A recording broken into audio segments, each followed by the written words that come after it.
and it is my honor to have Mr. Farizwan in the studio with me. Yo! So, Mr. Farizwan, could you please introduce yourself to those who might not know who you are or what you do? Sure. My name is Farizwan Fajari, professionally known as Speak Cryptic. I'm an artist. I've been an artist for the past, I would say, 16 years. Yep. And Speak Cryptic is a name that came from back in 2005 when I started out like doing a street art campaign called Speak Cryptic. It was a campaign to sort of like, it was talking about issues pertaining to self-censorship. So what I did was I would paste little stickers all over the streets with my character and the character saying Speak Cryptic or Speak in Cryptic or just different versions of that. And I did it for a while, and I did a lot of it to the point where people took notice, and then they started calling me, "Hey, Speak Cryptic," So that became my name. Yeah. But friends call me Speak. Nowadays, not a lot of people call me Farizwan, which is very strange. Yeah. But it is what it is. Yeah, I'm cool. So it is my job to make you as awkward as I can for the next hour and a half. Yay! So you use the word artist to describe yourself. I'm curious to know, as a start to this conversation, because of the work that you put out, would you classify that as art, or because the word art can be seen as an umbrella term? People can describe like the things you do as illustrations, as drawings, visuals. What do you classify them as? Well, I mean, like, the thing is, I've never really thought of becoming an artist. All I knew was that I wanted to do something creative in my life. Something creative. Okay. Yeah. So if you ask me again, like I would say I'm a creative lah. Or at least I try to be creative as much as I can. Yeah.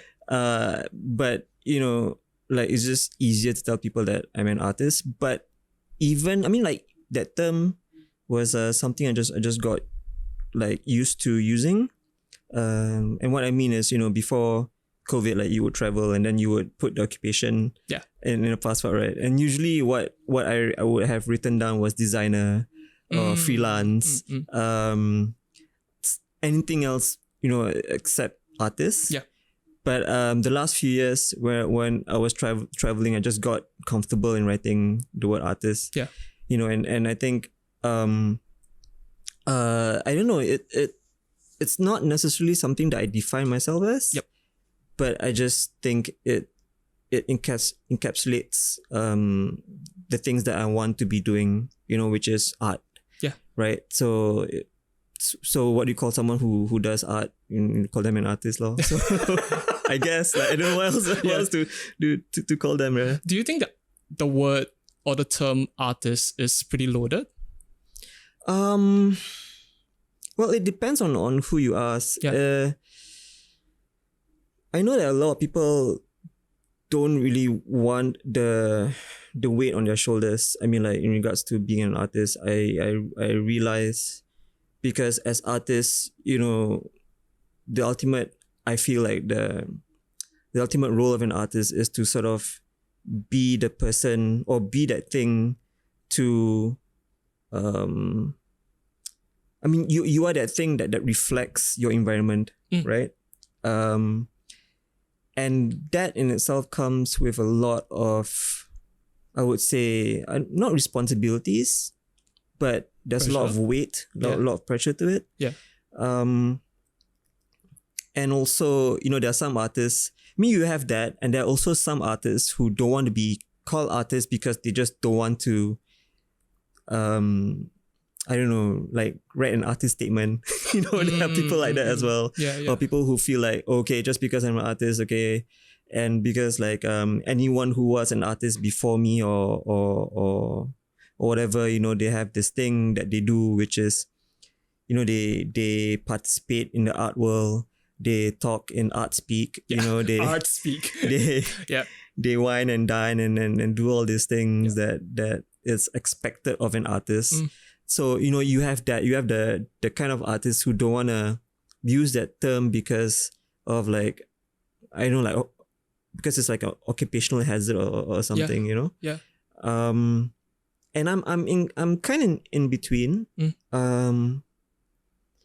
Because like I think when I was in art school, I've never really paid attention to art history and the art terminology that came along with that. So I wasn't really paying attention to it, not because I didn't want to, but just because it wasn't something I was interested in. Yeah. I know that it's great or it's useful to sort of like understand where all of this is coming from, like the art that you're doing, where it's all coming from. But I've always been more interested in the present. Of course, people have said that the past kind of informs the present, which I agree. To a certain extent. The past is the past. Yeah. I feel like I'm quite turned off by people who go on this very, very like nostalgic trips. But here's the thing, like I just turned 41, right? So I'm congrats. Thanks. Yay. So I'm thinking like I've actually like caught myself a couple of times like talking to younger people and oh no, back in my day, right? And I was like, voila, I can't believe that I'm turning to one of those people. Yeah. But I don't know whether that has anything to do with your question or so. Do you think that is so? Talking a little bit about the age thing and the nostalgic thing, do you think that is just a byproduct of the human condition to always reflect about what you have done and to talk from your own experience? I guess in a way, because like the stuff that I do, I mean the art that I create now, of course, all came from the art that I created before, right? And the thing is, I've always been proud of the fact that my progression has always felt natural. It hasn't felt forced. Yep. But sometimes, it's important to talk about the stuff that I've done to people that have no idea where this is all coming from. Because the thing about my work is that it's very niche, right? Yeah. It's not a lot of people will understand where or what all the stuff that I'm trying to draw. I mean what it means, where it's coming from. And I find myself that I find that I have to keep retelling the story. Yeah. And I'm not complaining, of course. I love talking about myself. But who doesn't? Okay. Just kidding though. But I mean like I have to be careful in regards to when I go down the path of like being nostalgic, right? Like am I being nostalgic because what is the intention, right? Is it to educate? Is it to inform? Because if it is, then okay lah, I'll do it, But if it's to put myself in a position where it's like to be seen as a senior artist or whatever, then I'm not down for that. I don't like doing it. So, but sometimes I will catch myself like, oh shoot, I shouldn't have said that because I think like people might be confused with what I said as something more of like oh, I've been around longer or whatever, and I hate doing that. Yeah. So whenever I speak of my past, it has to come from a place of like, okay, I'm telling you this because of what has happened in the past.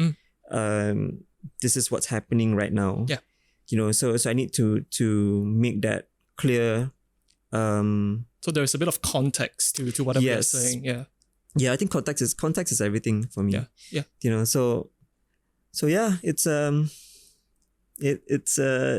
again, I'm just very aware of the stuff that I say. Yeah. Like even now, I'm trying to like slow down and talk because I'm not very good at talking. I would say. I mean, like I think as this conversation goes on, you might think like, oh, this guy, like, what he's talking about, because I tend to speak in circles because my brain works that way. Like I'm always trying to find the right words. Yeah. Or I'm trying to find the right words that would sort of like make it as clear as possible. Like whatever is that I'm trying to say. Yeah. So I'm curious to know. In a lot of the interviews you have given across your career and your profession, you keep talking about this time in, I think, 2005, that there is a distinct shift that you feel that you're able to say to people that, hey, I'm an artist, and the trajectory for that. What happened in 2005 that there was a remarkable shift in your trajectory? And what was it like for you before? Yeah. Well, I mean, the thing is, to be honest, the reason why I've never felt comfortable with calling myself an artist was because, like, I don't think I was ever in a position, or I was in a situation where people would, like, the people around me would have like validated me as an artist. Like, I've always regarded myself as a person who likes to draw rather than a person who is good at drawing. Is there a difference between the two? Yeah, I think, like, okay, so the difference for me is okay, I have to tell you this story. When I was primary 5, I was in primary school, right? So primary 5, how was I? I'm not sure. 9? Probably 9, 10. 10, right? And I had this best friend at that time. His name is Sun Yun Tang, I think, if I'm not mistaken. Yeah. He is the best at drawing transformers, right? Yeah. Okay, so he's really good at it, and I like drawing transformers as well. So during break time, whatever, we would be sitting at our desk and we'd be drawing transformers, and our friends would come over, and they would look at my best friend's work and say, "Hey, that's really awesome. That's amazing. Like, you're super talented." And they would go to my what I was drawing, and they'd be like, "Oh, what is that? Like, what are you trying to do?" Yeah. And the thing is, like, what was interesting for me when I was given that kind of like feedback from people, right? It didn't bother me at all. Like, I was like, I don't care whether you like it or not. I just like drawing. Wow. Yeah. So for me, it's like, I've always told people that my style is a product of my struggle with the pencil. And what that means is that, like, every time I draw, I have an idea of what I want to draw. But most of the time, what appears on the paper or the canvas is a bit off. It's not exactly what I have in mind. And most of my works, or if not all of my works, has always been like, okay, that's good enough. It's never from your perspective. From my perspective, it's never been like, yeah, that's it, 110%. That's it. Okay. That's what I had in my head, and it's there. It's like, it's on the paper, it's on the canvas. Usually it's like, oh, okay, okay, that's good enough. Let's move on to the next one. And which to me, I find like I'm very grateful to have this kind of like mentality about it, because nothing you say can make me stop drawing, or can make me stop wanting to create things. Yeah. And I think that was a very important attitude to have when I was starting out. Yeah. Because I think, like, even in art school, like, I've always just like flew by, I wasn't anything special. I wasn't called up to do exhibitions, or I wasn't like praised for my work. I've always just like, I'm just like, just pass, like, okay, but despite that, like, despite all of that, I've always loved drawing. I've always loved making marks. I've always loved making pictures. And I'm the most comfortable when I'm drawing. Interesting. I think, like, if we can do this podcast in a drawing format, I would much prefer to do that. You know what I mean? Like, Okay. like I would rather prefer to communicate my ideas and my thoughts through pictures. You know, and I think, like, in regards to your question about being comfortable with being called an artist, right? I mean, to be honest, I'm still not comfortable with it. Okay. I'm still a bit iffy about it, and I think that's a lot to do with, I don't know. Maybe it's imposter syndrome. I don't know, you know. But it is. I mean, like, the term artist is just a word to me. It doesn't really define what I do. Yep. But for all intents and purposes, you know, I'm an artist, you know. So Yeah. But you know, if you don't call me an artist, then I'm just a person who likes to draw and make images. That sounds a lot, at least to me listening, that sounds a lot like truer to your intent. That's a person who likes to draw, as opposed to all these labels that we would give to someone who likes to paint, like a painter. Someone who likes to make things or sculptures, sculptor, something like that. What do you call someone who sculpts? I was thinking about, is it a sculptor?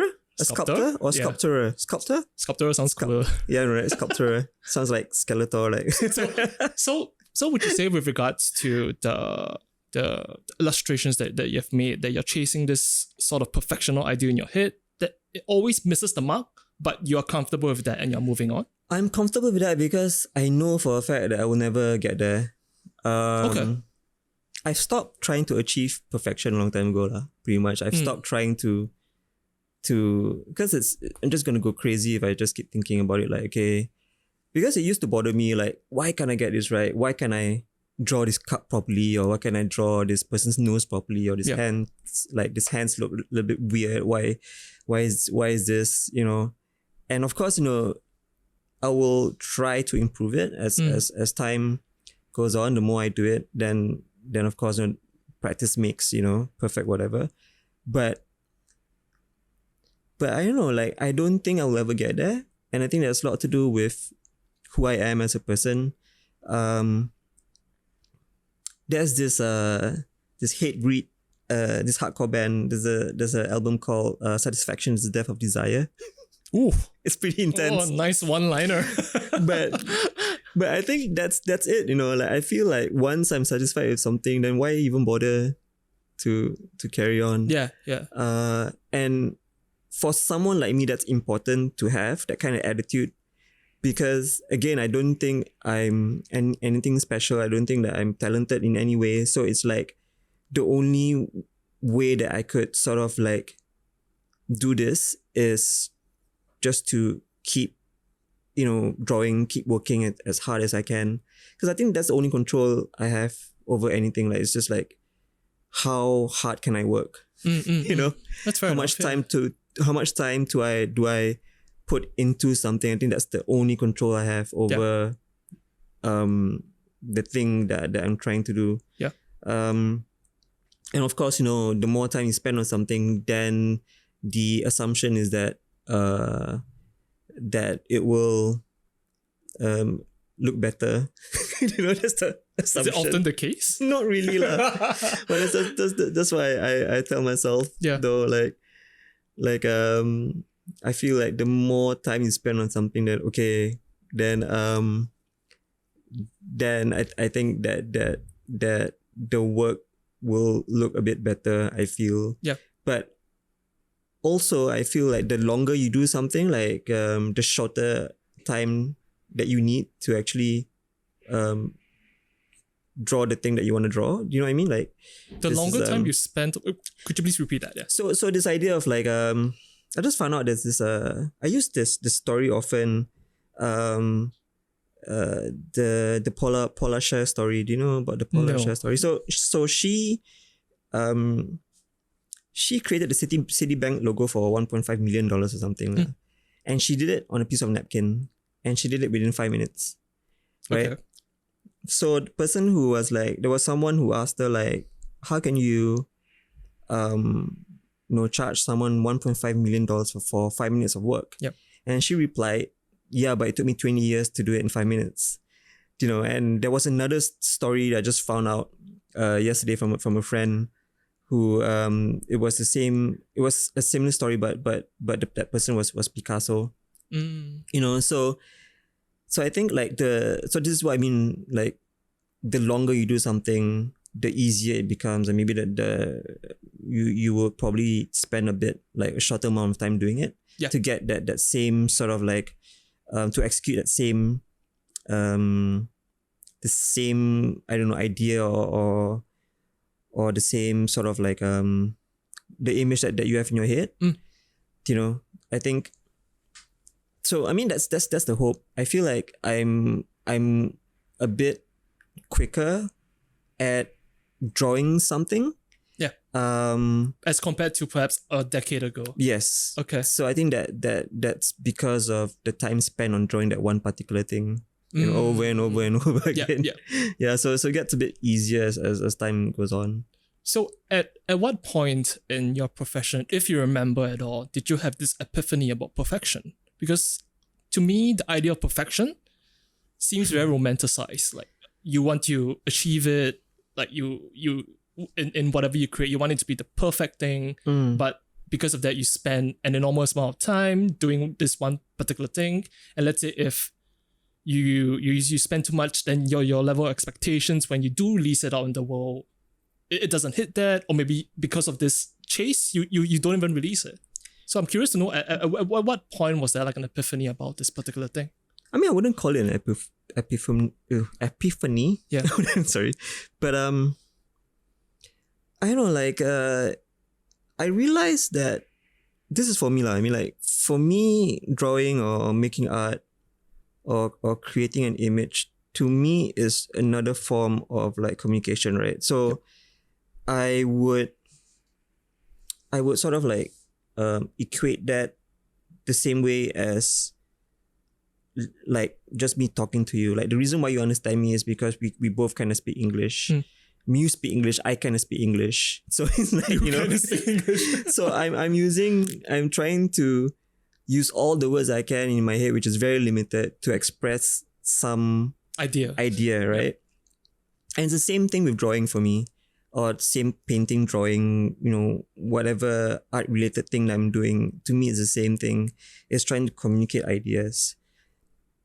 And if I'm gonna put it within within the context of a language, then you can never say the perfect thing. Because let's say if you and me were in an argument, right? Yep. And it gets so heated, right? Nothing I say is gonna make the situation any better. It might escalate it. Yeah. It might escalate, right? But for all you know, that was the perfect thing to say. That was the thing that I should have said at that moment in time to sort of like, to stop us from arguing, right? Yep. But if that's the case, then where did it go wrong? If that was the perfect thing to say, but you didn't really hear what it is that I wanted to say. Yep. Because of course you were caught up in your emotions. I was caught up in my emotions. So nothing would have mattered, right? But maybe a different approach would have worked. Like we should have taken some time apart, cool down, and then we can talk and discuss, and then I can say what it is that I want to say. Yep. But even after that, it's a different thing altogether. I'm not gonna be saying whatever it is that I was saying before when we were having the argument. Yep. But now I'm coming to you in a different sort of like atmosphere, different sort of feel. Yep. And the message or the tone changes. So I mean, what I'm saying is that the reason why I draw often and the reason why I put out so much work is because it's always about communicating ideas, right? And ideas in itself is not perfect. I feel like ideas can always be improved. Ideas can always be, talked about, or even like it could be disproved. So to come up and tell people that, hey, what I did, I think it's perfection. Right. Then it's just like, then I'm not really gonna set myself for any, I'm not gonna really set up myself for any discussion, any dialogue, any exchange of ideas. And then that'd be boring, I'd be like, okay, so I think it's when I'm saying like, I've stopped chasing perfection a long time ago, it's nothing negative, it's nothing to be said about, but it's just like accepting, or not accepting, but it's just like like it's a shift in how I see art, and the thing is like right after like thinking of or regarding as art as a form of communication, as like language, like a lot of things just started making more sense. Could you help me understand that? So for example, this is something I've been thinking about. Like artists who start off by copying other artists, right? And we all start from somewhere, Yep. And this was discussed, this always comes up, like conversations about plagiarism, and everything. I think like intention is important. First and foremost, if you are gonna blatantly copy someone and hide it, that's wrong. Yep. Okay, but if you're gonna blatantly copy someone and tell everyone that, hey, I'm copying this person, then there's room for discussion. Yep. So how I see it and how I sort of like put it in the same thing as like language, right? If you're gonna say an idea and it's a good idea, and I echo out your idea, and I say that, yo, it's Kevin's idea, am I copying you, or am I is it plagiarism, or am I just spreading the word of your if your good idea, right? There's a lot more nuance in that particular like abstract idea. Like you echoing my idea, it's not considered plagiarism per se. Yeah, so I mean like stuff like that. Like if you're gonna blatantly copy, to me it's just an echo, right? But it only becomes a good kind of echo if you source. I mean, if you tell people where it's all coming from. Yeah. And I think there is, I mean, like I said before, there's a lot of room for discussion if that is the case. And then there was this a friend of mine like was asking, what do I think of like appropriation art, right? Or okay. Right. And I was thinking about it, and like, hey, I think like to me like appropriation in art, it's like a cover band. Do you know what I mean? Like that's interesting. Okay. It's like yeah. And there are some cases where the cover is a lot better than original. And there are some cases where the original is of course so much superior than the cover itself. Yeah. But what it is just an echo. It's just like an expansion of that idea. Yeah. And that's the way I see it. So artists who have sort of like similar styles, to me, is just art that is sort of like, again, an expansion of that same idea. It's the same language. Like for me, the way I speak and my mannerisms is all coming from somewhere. I don't think that it's coming from me per se. It's not from a void, basically. Yes, like I think like I watch a movie or I watch something and say, oh, I think that's a pretty cool way of holding a mug or reading a book, sitting down, like cross-legged, like so cool. And subconsciously or unconsciously, I would sort of like mimic it. But that's how we learn. Yes. Yeah. Exactly, right? But of course, like if it was like someone like Brad Pitt doing it, of course he's gonna look so much cooler than me doing it, right? Debatable. Yeah. There's no debate, but I mean, like that's the way I see it. The thing is, it's a little bit hard to articulate, because this was just something that I was thinking about a couple of days ago. Because I was looking at like guys like Kos, right? Mm-hmm. And how he was using, and how the stuff that he just his sculptures, Yep. look like Mickey Mouse or whatever. And people were asking, there were this discussion. I mean, they were not really asking me, but we were just discussing about like how much of that was his, and then it's the same thing, like how much of me is me. Yeah. Yeah. So to me, I think, like, again, it's intention. If you know where it's coming from and you're not hiding it, and you're straight out with people and say that, oh yeah, this is coming from somewhere, then I think it's all good. I think we should be open to that. We should be having discussions about it. And yeah, I mean, that's the way I see it. But I don't know whether if that was clear in how I was saying that. I think like art in itself is just language to me. Yeah. But even in the conversation about if something is if someone is copying, I think even famous artists do copy, but they take it as a study. They would study the properties, and they will go a lot, like 2 or 3 layers down in depth as to why something is created this way. Mm-hmm. And I think that is where there is a shift from just blatantly copying to actually studying the finer properties, even trying to go into the head of the creator and taking out the different elements really of what contributes to that, and then in a sense take it into your own practice. So there is a distinct shift from just blatant plagiarism to copying because you're starting out, then to studying. And I'm sure that there are a couple levels down the road. Yeah. Sure. I mean, the couple levels down the road is really just being alive. It's just about, experiencing things and just being open to things, and then having that show up as part of your art. Yeah.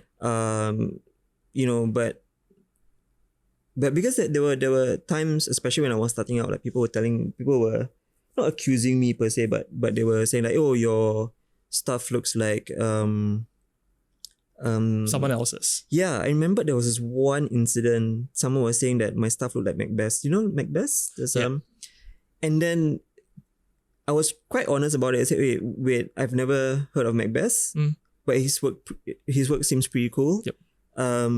But let me tell you where all this is coming from. So I cited, Basquiat, to Cy Twombly, to James Jean, to like all these people that have sort of like influenced the way I draw. Barry McGee being one of the most influential.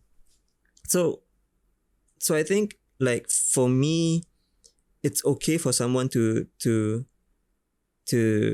like come up to me and say, hey, you're copying this person, and me then replying that, oh no, I'm actually copying this other person. Yeah. But what I'm trying to say is, like, I mean, we can always try to be original. We can try, but although it's been said that nothing's original anymore. Do you believe that? Well, I mean, of course not. I think the original idea is still there. I mean, if it comes, it comes. Then who are we to deny the idea, right? To say, oh no, just because I think there's no more original idea, then I'm not gonna act on this. So there is still a need to create, despite the fact that perhaps Sure. the original idea might not come. Because if you're waiting for that, it might never come. Yeah, exactly. But the thing is, like, the reason why I create is because, look, I love art, right? Yeah. I'm obsessed with art. And art has sort of like, I mean, quite literally saved my life many times. And And it was there when I was down, it was there when I was happy, it was there when I was, whatever emotions I was going through, it was there. Yeah. And all I'm trying to do is I'm trying to pay it back, right? So what that means is within the context of what we were talking about art as a language, I am taking, or I am sort of like taking the message from all these artists that I love and adore, and I'm trying to sort of like push that narrative forward. Your own narrative? My own narrative, of course. And at the same time being completely transparent to, like, in regards to where this is all coming from. Yeah. Because like after I'm long gone, hopefully someone will then take over and then continue that same, not same narrative, but sort of that same line of thinking. So it's interesting to consider that, because just as how you are honest and you're open about where your influences and all these things came from, I'm sure because of the work that you have done across the almost 2 decades, people would cite your work as their inspiration, as a starting point. And I think does this idea feed back to what you just said about paying it forward and paying it back? Yeah, I think, I mean, sure, there have been a couple of people who have like DM me messages on Instagram or on Twitter or whatever, and it was so sweet. Like there was a couple of months ago, someone DM me like a sketch of this drawing, of my drawing, so it was a side-by-side comparison, and then the person will say, hey, what do you think, and then say, it's pretty cool, I love it, thank you so much, I'm absolutely like flattered, but at the same time you might want to look at this other artist, it's like, and I would then cite like a list of artists that I'm inspired by, and I think for me, never in my wildest dreams will I ever think that I will ever be in a position to sort of like talk about my art. The fact that I'm with you right now talking about this on a on your podcast is crazy to me. Why is that the case that you? Because there wasn't any sort of like hint when I was starting out, like when I was growing up. There wasn't any hint of like people telling me like, oh yeah, this is what you're going to be doing for a living, you didn't receive the letter that you say that it's going to be. It's not. You didn't receive the letter from Hogwarts. Wow, you're a wizard. Okay. But you know what I mean, like even, I mean, using that example, right? If I ever was in Hogwarts, right, I'd be like that student who sort of like got in because he paid the school fees. Yeah, I paid school fees, and maybe my parents were wizards, so I have to go, like by sheer dumb luck. Yeah. But what I'm trying to say is, like, when I was in art school or even before art school, there wasn't a time, I don't remember a time when someone came up to me and say that, oh, yeah, you have what it takes. You're gonna, this is what you're gonna be doing for a living, like, soon. And I don't know, like, it's just a very surreal place to be in. Like, I wake up every day and like I get to draw and I get to like paint and I get to think about like, okay, like what do you want to create next? Yes. Yeah. And that's a very privileged place to be in, I feel, and I'm damn lucky. I feel so grateful every day. Yep. And especially like my kind of style, right? It's like black and white, no color.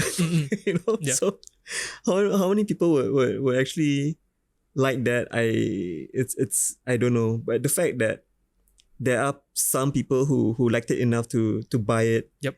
Then not only that, to commission me to paint on their walls. Yep. That always blows my mind. Like, even now, like, Yep. wow, really, yeah. okay you sure? Are you sure? You know, so anytime when someone writes to me or DM me and say that, hey, look, I did this and it was inspired by you, I'm always blown away. I was like, you crazy, like you inspired by me, like, oh, okay. And which is so weird. And the thing is, I've never spoken about this, but 2 years ago, I got an email from the Ministry of Education, right? So apparently 2 of my works is in the syllabus. Like Wow. people, there are students learning about my art. And then I was like, wow, you serious or what? Yeah. And again, it doesn't help with the imposter syndrome lah. It's more like a like Yeah. Okay. Yep. And then if you ask me questions about, well, of course I'm gonna tell you what this is about or where it's coming from, because man, I'm so honored to be a part of that thing. And it still blows my mind, like there are students who are talking about the stuff that I did. Yep. Which I created in my bedroom at like 2 a.m. at night. I scan, put on Live Journal. Yeah, Live Journal. Or Blogspot, or Divine Art, Yeah. No, actually, then people picked it up and thought that it was an important piece of art. It was important enough for them to like talk put it in the about syllabus and talk about it. Yeah. Yeah, so that's just really weird. And the thing is, like, that was 2 years ago, so I thought like, okay, maybe it was done or something. But just last week, I got an email say, it was some email or something, and then this person said, oh yeah, I'm familiar with his work because it's in the school syllabus. Wow. I'm like, oh shit, it's still there. It's fucking amazing, yeah. It's like, wow, okay. Yeah. So it's I still can't believe it lah. Yeah. But of course there's this feeling that whatever that I create, I mean, it's coming from me, but sometimes it doesn't feel like it's coming from me. Like there is this moments of disconnect sometimes that I tend to sort of like I realize that there are days when I would look at something that I did and say, oh wait, I don't remember doing this. And I don't remember what it was about. I don't remember, what day it was. I don't remember anything, There are times when that has happened. So are these like strange moments to you, or does it happen like consistently? I mean, it has happened A number of times. A number of times. Yeah. To the point where I'm conscious of it. Okay. And I think it has a lot to do with, I mean, like you an artist yourself, right? I love your works, by the way. Thank you. And there are times when you're just zoning out, like you just like completely lose track of time and just draw. And those are the times when I feel the most detached from what I'm doing, but not in a bad way. It feels like something has taken over and you're just on autopilot. You're just trying to move out of the way so that the art can happen. And I think that has a lot to do with, I don't know, there's this I read this in a book or something. I mean, I don't know how spiritual drawing is or art making is. I mean, I'm quite spiritual in that sense, but sometimes also the idea or the thought of like not having control over something that frightens me, right? It's like what Neo from the Matrix said, like, right? It's the same thing. Yeah. Like, so, but there's this thing or this theory about art making, like you're just a vessel, right? You're just and your job is actually just to get out of your own way. Yep. And everything that you do in between is just trying to get to that point where you just disappear and let the art just happen. And that's when the best art like is created, right? So that's the theory.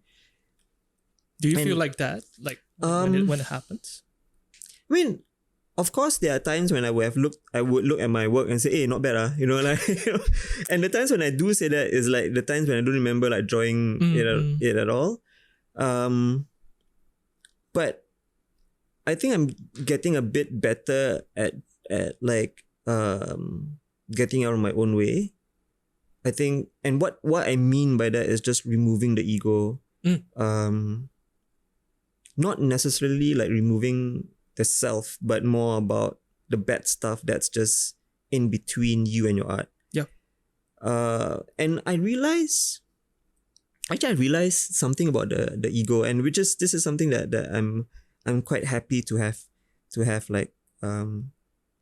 like came to this realization. So when COVID happened, right? Then I was like, oh shit, like that's it all over. My shit's going down. My whatever it is like that I've been doing is done. I'm not gonna be doing art anymore. And was that your thought process? I mean, of course, because you see the best of the best is like, there's nothing to do. Like people that who are so much more talented than you saying that, hey, I there's nothing happening. I have to do something else. So the jig is up, basically. Yeah, finally. Yeah, I've been found out, right? Yeah. Oh shoot! Interesting. Okay. So then I was thinking like, and then my thought process immediately went to, okay, what else can I do? Maybe I could go back to being a barista, because I love making coffee. I might do that. But then, like, of course, the F&B thing was also taking a big hit. Then what else can I do? Or, I could like deliver food, thinking, do I have a bicycle to do it on? Like, I might, but it's a fixed gear. Then I'll have to change it to single speed. So I've so practical and pragmatic. So I have all these things in going on in my head, right? Yep. And that's when I realized that actually I'm not too precious about being called an artist. Yep. And that's when that's like to me was the biggest thing I've learned during this whole COVID thing. Yeah. That my whole entire self is not hooked on this term of being an artist, because doesn't matter what people are gonna call me, because I'm still gonna do art, whether if people like it or not. I don't really care. Yep. And I will do it for the rest of my life. That's a given. That has already been set in stone.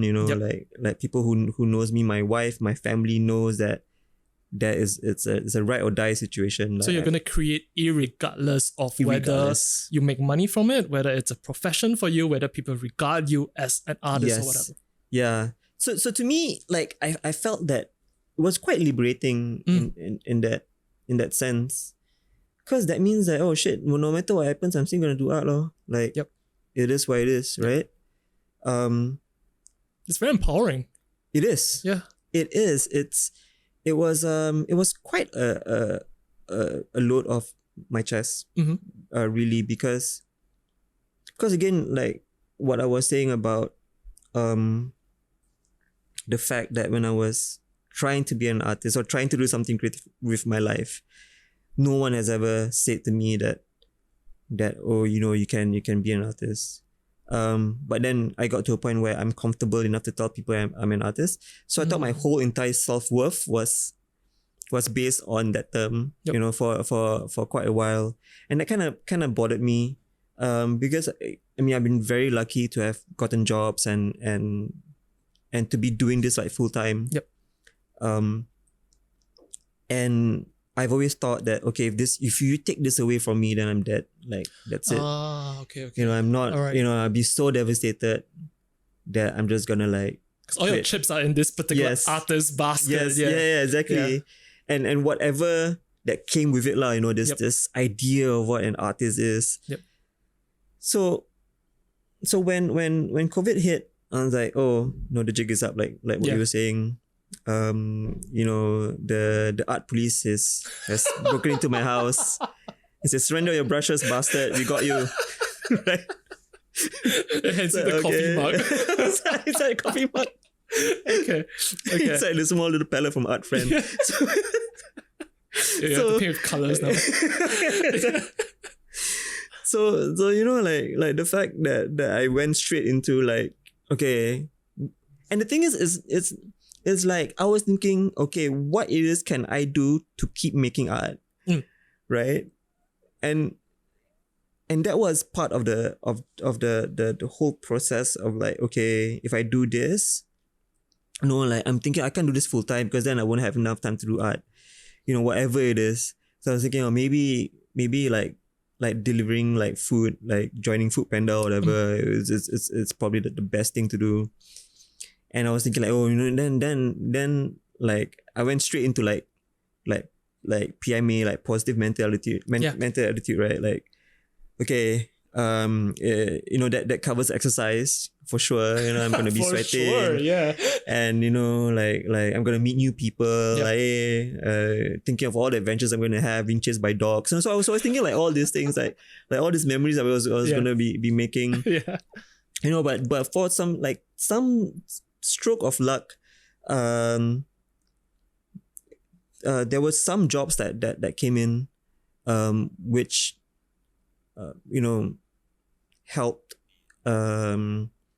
in me maintaining the artist lifestyle, sustaining it, really, yeah. No, maintaining and sustaining that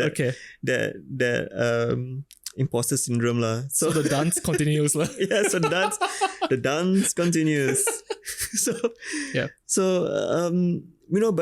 But knowing that that I'm willing to do that just so that I can keep the art going. I mean, like what you said, it's quite liberating, So yeah. I'm curious to know, how has your ideas or your thoughts about talent changed across your own personal journey? Because when we have conversations about art, sometimes the word talent comes out, or the other P word, which is passion. What are your thoughts on talent? Yeah.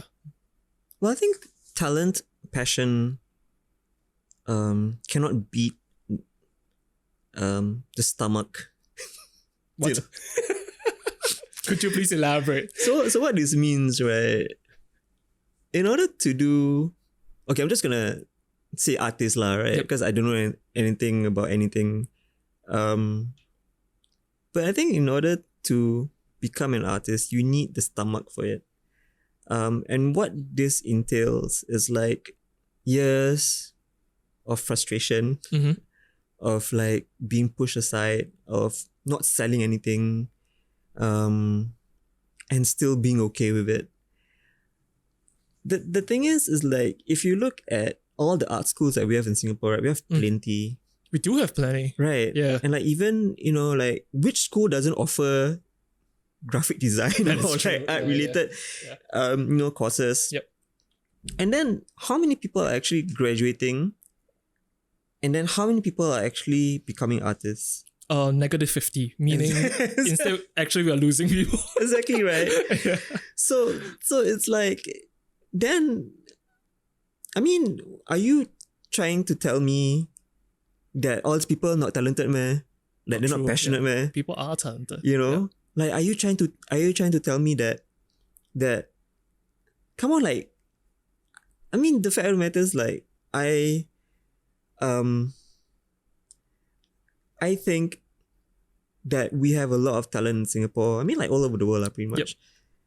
But not a lot of people will have the stomach for it. And that has a lot to do with a lot of things. I mean, environment being one of them. If you're not coming from a family that supports your dream of becoming an artist, then it's a bit harder. If you have friends who have like quote unquote real jobs, it's gonna be harder. If you have a girlfriend who is like, who looks at you like what a loser, like you're trying to be an artist for what? That's not gonna help. So if you have those, but if you have the stomach for it, people are telling you to stop being an artist, like get a real job, whatever, like don't be a loser, but you still do it. So irregardless of anything external. Yeah. Yeah. I think because the thing is like, look, if you are thinking about art like 24/7, 365, right? Every day, every minute, every second, you think about art. And like any chance you get, you're making art, you're trying to create art. You're not an artist, man. Yeah, it's true. Like how is this even possible? Yeah. Like, it's either you go crazy from thinking about it too much and you don't act on it, or you actually act on it. Exactly. Really. But it needs to be both ways. You need to think about it and you need to create. You need to think about it and act on it. Like on the same, it needs to be done equally, right? Yep. But what I'm saying is, if you are doing this every day, every minute, every second of your life, and people are telling you that you're not an artist, are you serious? Then what are you? You know, how can you be denied that title just because someone else tells you? Yeah. It's not. It doesn't make sense to me. You know what I mean? So for me, like, I think we have a lot of artists. But what's sad to me is like, you need to be paid, or if you need to be paid, or if you need to make a living from art to be called an artist, then I mean that's a bit sad lah. That sounds like gatekeeping. I know, right? I know. Like you need to make X amount of money before you can be considered, or you need to be like, I mean, these days you need to have X amount of followers, you need to have all that shit before you can consider. I think that's, to me, like the wrong way of going about it. Exactly. Yeah. As you said, if it could be as simple as if you're thinking about art in all its various nuance and forms, and you are inclined or even driven to create it in any form of it, I think you can be called an artist. I think that is the purest definition of it, if you're thinking about it and you're creating. But on the same note though, like I remember when I was teaching, I have spoken to about 3 individuals. Okay. And I've sort of like have talked them out of being an artist. Oh no. Because here's the thing, is like, sometimes sometimes that there's no way that that this person can be an artist for various reasons. Yep. So for example, I hope this person doesn't hear it, but there was one day I was teaching, and this was like before I turned full time, right? Does the level you're teaching at matter? Yes. So I was teaching like a diploma course. Yep. So this was after secondary school. Yep. And the thing is, like, for me, if you are learning how to become an artist or learning graphic design after secondary school, then you better take the shit seriously. Yep. You know, if you're in secondary school and then you're learning about art, then okay, maybe you're forced to do it. Okay, it doesn't matter. Fruits, Yeah. So I understand that I might not be able to convince you that okay, art is important or whatever. But if you are on a tertiary level after secondary school, you're in a polytechnic, you're in LaSalle, NAFA, whatever it is, and you're learning art, then you better take it seriously. Because by then you're like what, 18, 19? Yep. And to me, 18, 19 is the perfect age to try to figure out what it is that you want to do in life. It's like the first fork in the road. Basically. Yes, exactly, right. So I had this guy, he's I'm not gonna say his name, but he's 21, right? He came in, so I gave the entire class like this thing that it's a illustration assignment, and you're supposed to use like traditional materials. I think it was like watercolor or something. And then the day came for them to like submit their work, and this guy submitted his work, and it was A3 size, roll up, okay, rubber band. Oh, okay. You know? Okay. And I saw it, and then I got like super mad. Okay. And the place I was teaching at, they had this little balcony, and I don't believe in like scolding students in front of everyone. Class, so I actually pulled this guy aside.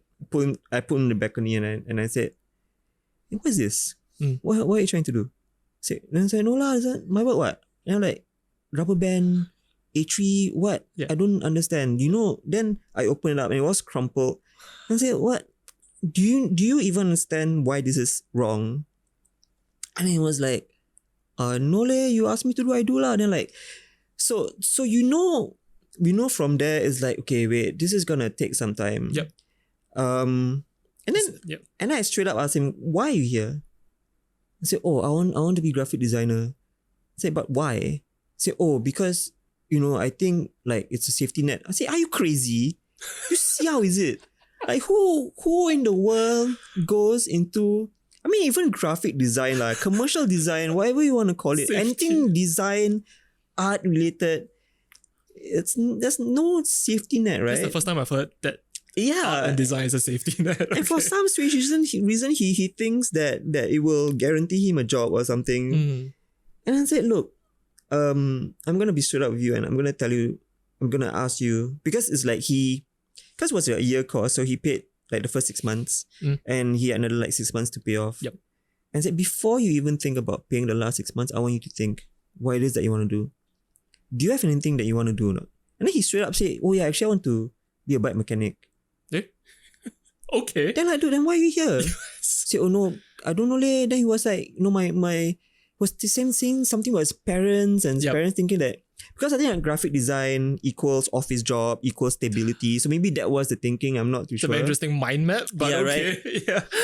So maybe like can work for Straits Times or something. I don't know lah, right? Then then it was like, dude, then why are you not a bike mechanic? Why are you not even? Yeah. And then he was like, well, I don't know leh. Then he apologized. He said, no, don't apologize. I'm trying to save you the trouble. Yep. Like the fact of the matter is that obviously your head is not here. And he can tell you straight up he wants to be a bike mechanic. Yeah. And so I think like, and I told him, straight up, like, people will be riding bikes for the next, 30, 40 years. Guaranteed. Safely, guarantee, yeah. Stability right there. Yeah. I don't know about graphic design, man. I have no idea. Yeah. So you better get out. You better, like think about this. And then like and then sure enough, the next week he dropped out. And this is so funny. The last I heard from him, he works at a bike shop. Yeah. But he's actually designing helmets. Interesting. So it's like the overlap lah, basically. Yeah. So it's like airbrushing helmets. And I heard it's pretty good at it. That's so difficult to do. Yes, I know. I know, right? Yeah. So he was like, dude, it's like best of both worlds. Like, whatever passion he had for design, which I thought, I mistakenly thought wasn't there. It's I think it was there. Yeah. Because it's now like he is like airbrushing. I think it's interesting because helmets. Because I can imagine if he didn't had you as a teacher, this conversation might not happen. And he might just have gone through the entire thing, perhaps graduated from it, feeling a bit, oh, what do I do now? Yeah. Yeah, I mean, I think because the fact of the matter is that, look, when I was from NAFA and LaSalle. And LaSalle? Yeah. So here's the story. You go to both to collect the certificates. I didn't graduate from NAFA. So here's the story. Like, so I went straight to NAFA right after secondary school. So I was 18. Okay. I went to NAFA. It was supposed to be a 3-year course, but I did 4 years and I didn't graduate because I had a fight with the HOD. Okay. Did you win? Of course not. I failed, right? Okay. So it was 4 years of like wasted. It was all wasted, I felt. And then I went to National Service. So which was a good break because National Service, what else is there to do but serve, right? Yep. And think. Think. Yeah, and think. So 2 years to think. So I was thinking that, okay, I don't know whether if this is something for me, like maybe I should be doing something else. Yep. And then like I remember very vividly, it was one of those field camp, like one of those 2 weeks field camp or something, right, in Tekong. Yep. And I was on guard duty. Oh, okay. And then like I was by myself and my buddy was like, I don't know doing what. Yep. And I started like taking like some leaves and I was like making a sculpture of those leaves and I was taking like stick stones, whatever, and like making something. And then I was thinking like, hey, this is kind of fun, like maybe I would like give it another shot lah, like in trying to whatever it is I want to do. But like I was saying, I wanted to do something creative, but of course at that time didn't know it was gonna be an artist, right? Yep. So right after national service, I went to LaSalle. And so I submitted my portfolio, and they looked at it. It was this interview, and then they looked at it and said, "Hey, you're from NAFA." I'm like, "Oh yeah, you can tell lah." So yeah. Then I said, "Hey, actually your work is okay lah. You know, I tell you what, you can skip the first 2 years. Oh. Go straight do your diploma and then do your degree and then graduate." So instead of 4 years, I did 2 years. Ah. So that was pretty cool. And and you know, that was like my art school journey. Why are we talking about this again? Sorry. Because you're an amazing storyteller. No,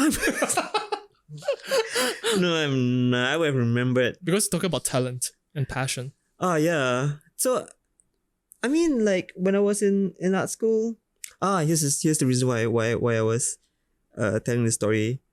Like I've made many friends in both schools. Right?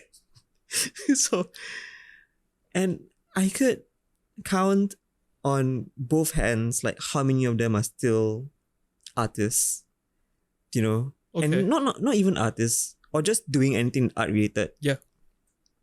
There's only a handful of them that graduated and, you know, are doing some version of something creative with their lives. And the rest are either, I don't know, I have no idea what they're doing, you know. Last time I met a friend who is a manager of Zara. Wow. And I mean, that's great. Like, you know, more power to him. Like kudos. Like you are doing what it is that you want to do. But I recently caught up with him and I was talking to him about, you know, like our times in NAFA. I met him during NAFA.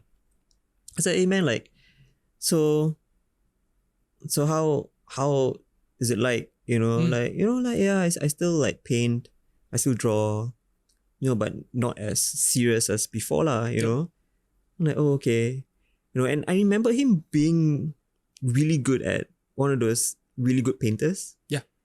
Terrific painter. Like he does like very realistic stuff, you know, and that's why I remember of his work. And to me, it's like coming from a very selfish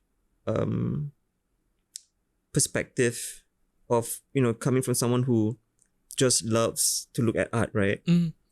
It's like, wow, damn wasted, you know, like if you had kept at it, and if you had like the stomach for it, you know, I would have imagined like the kind of stuff that you would be creating and the kind of stuff that I would be looking at.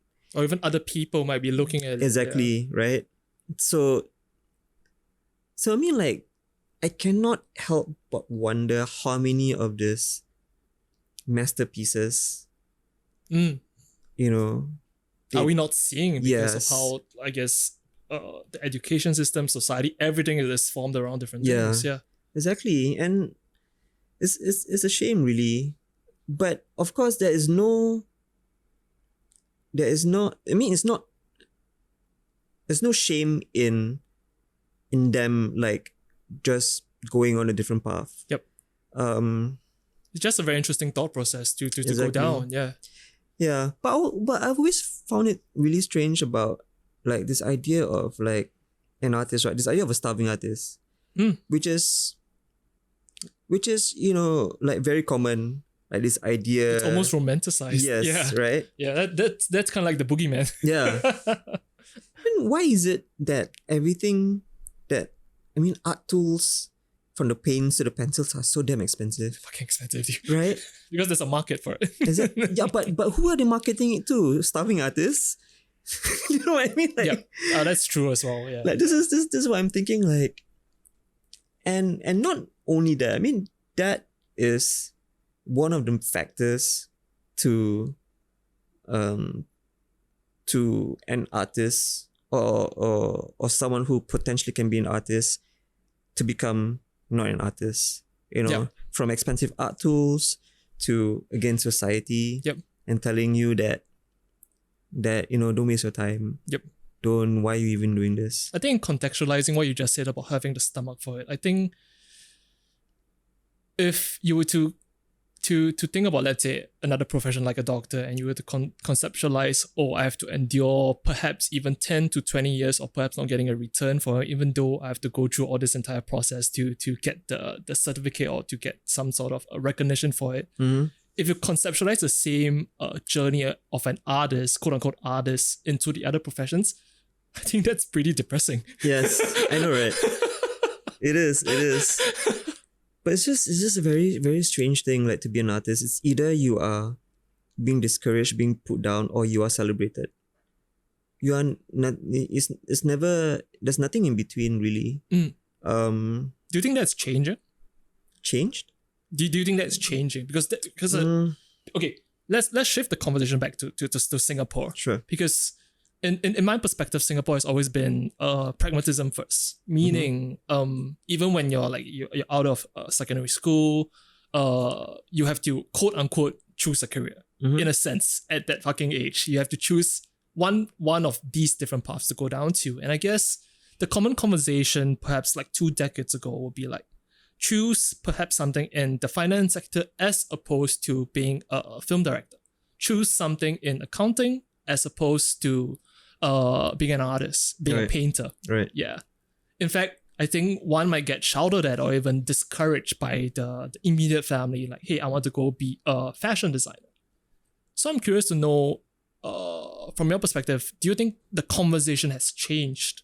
Like, there are a lot more avenues, ways to perhaps make a living these days? Or do you think the idea or the notion of the starving artist or the artist that can't make money, do you think that is still true?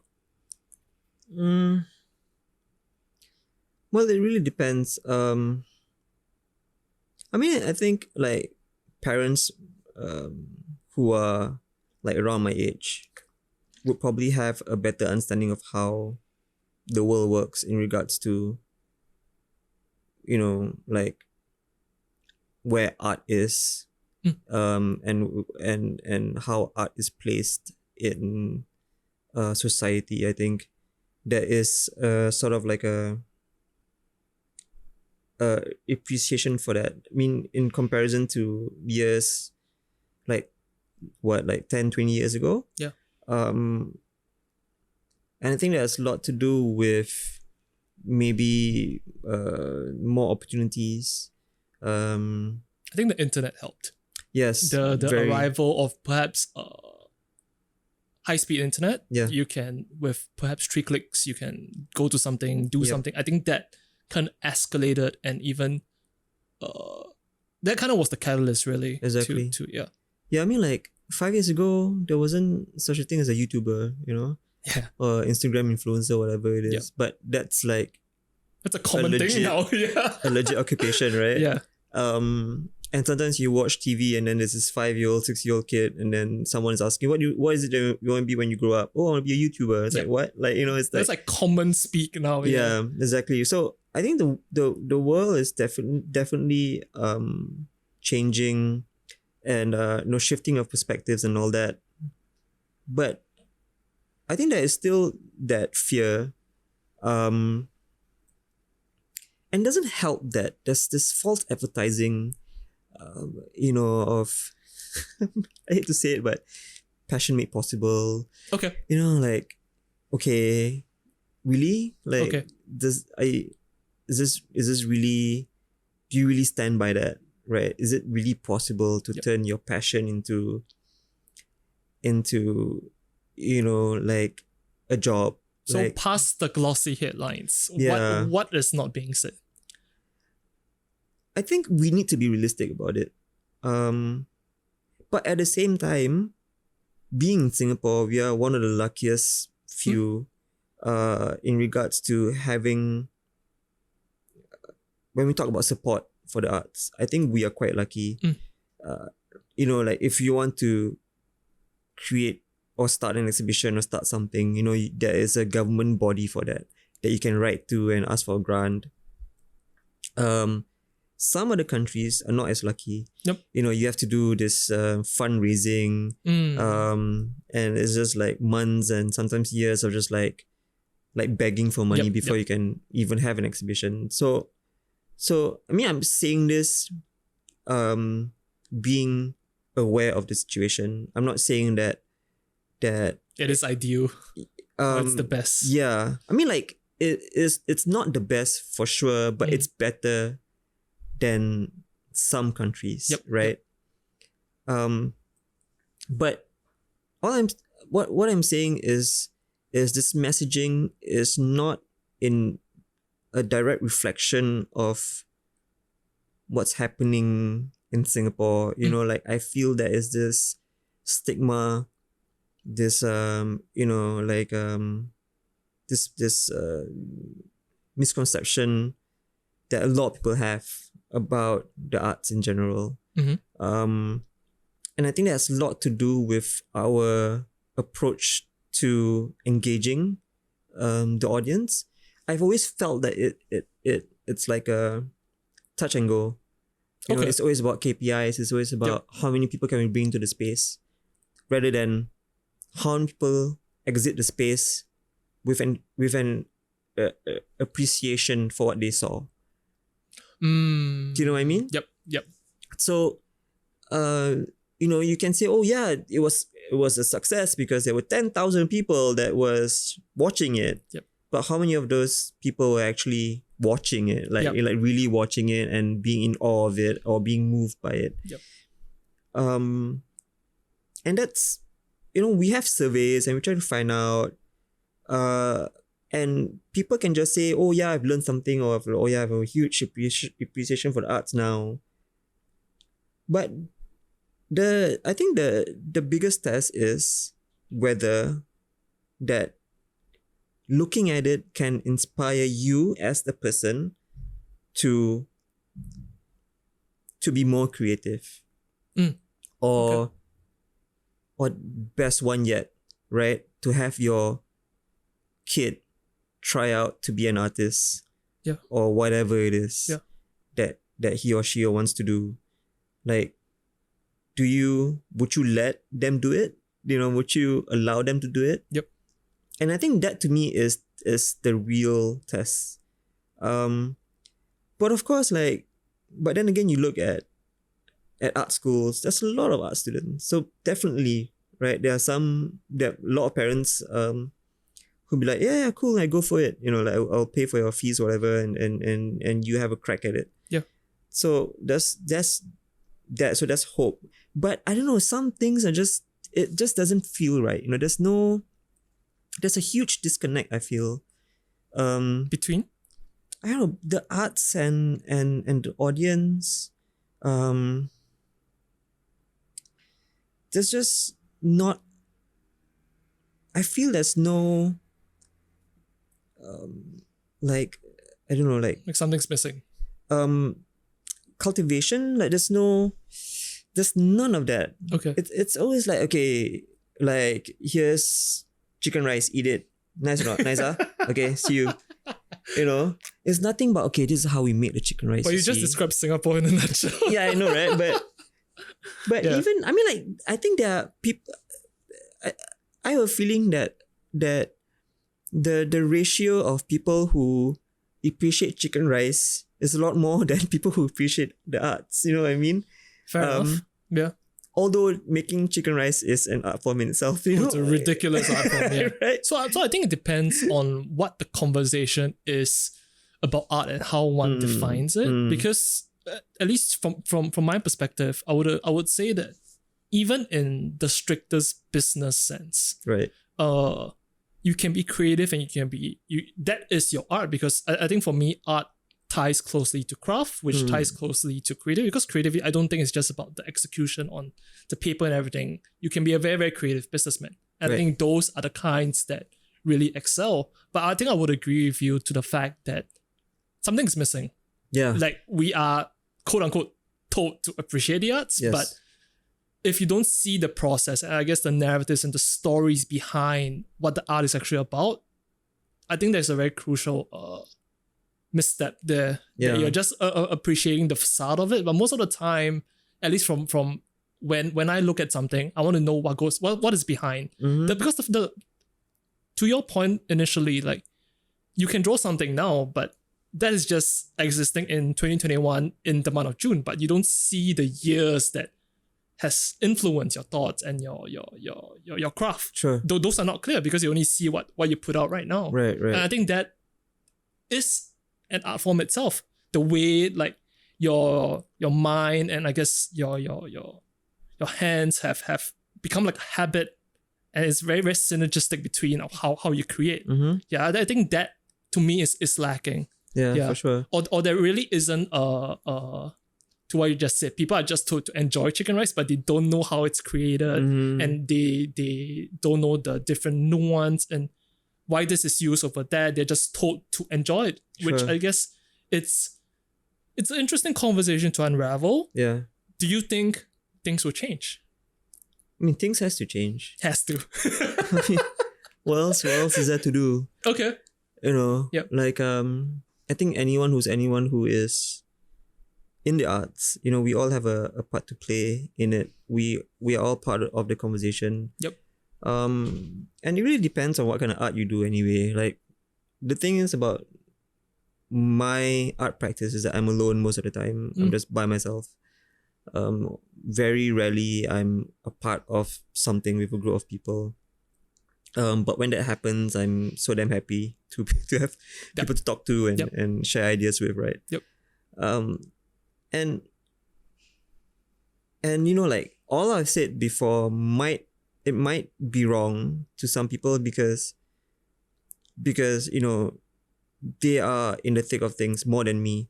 Because again, like my observation is just based on what I see. Yes. And I might not have seen a lot.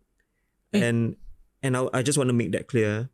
So I don't think one person can see a lot. I think you're unfortunately limited by what you can see, what you can imagine, but there is still a whole scope of things that you don't see. Yeah. Yeah. But I think like if you let's say if you're part of a collective, 5-10 people, whatever, right? It would feel like you're a part of something that's bigger than yourself. Yep. You know, of course, right? So but versus someone like me who is just by myself, I'm just wallowing in my own self-pity. Ran out of ink, must go art friend, buy more ink, then go art friend. Then sometimes I see people I know, like, hey, you buying what? You know, and that's pretty much my only sort of like interaction with the outside world, right? In considering let's say the scale of the artist, on the scale of the art you create, I think everyone's perspective and conversation is valid because you or me or anyone as a solo artist cannot identify perhaps the problems and the challenges like a group face. Yeah. Same thing, a group facing those challenges might not identify with the problems that you might face. Sure. Because it's also different. Sure. And there's a lot of nuance in between that is often not said about, because going back to I guess the Passion Made Possible thing which kickstarted this, it's a glossy headlines, it's a fucking good copy, but it is, right? It's so catchy though. It's so catchy. I mean, genius lah. It's damn genius. I tell you, like I 100% like wow. Like if I came out with it, like wow, genius. Yeah, I'd be so happy. Yes, Passion Made Possible. But I mean, it's loaded. Like I mean, the term is loaded, and that's the problem I have with that, because it's so loaded to the point. Like, okay, what do you mean by Passion Made Possible? What is it? What is it that you trying to say that I can quit my job now? And you know, do the stuff that I'm passionate about and get paid for it? No, what? You know, so not possible, what, right? So so it's like so to me that becomes problematic, and if we are going to rely on headlines and catchy catchphrases, then there needs to be some semblance of truth lah. I feel we cannot be selling a false like bill of goods. I mean, that's propaganda. Yeah. I mean, it is what it is, and I understand why it is. Because I mean, I understand that this idea of it has to be catchy, as to, you know, people should say it, people should remember it. I completely understand. Yeah.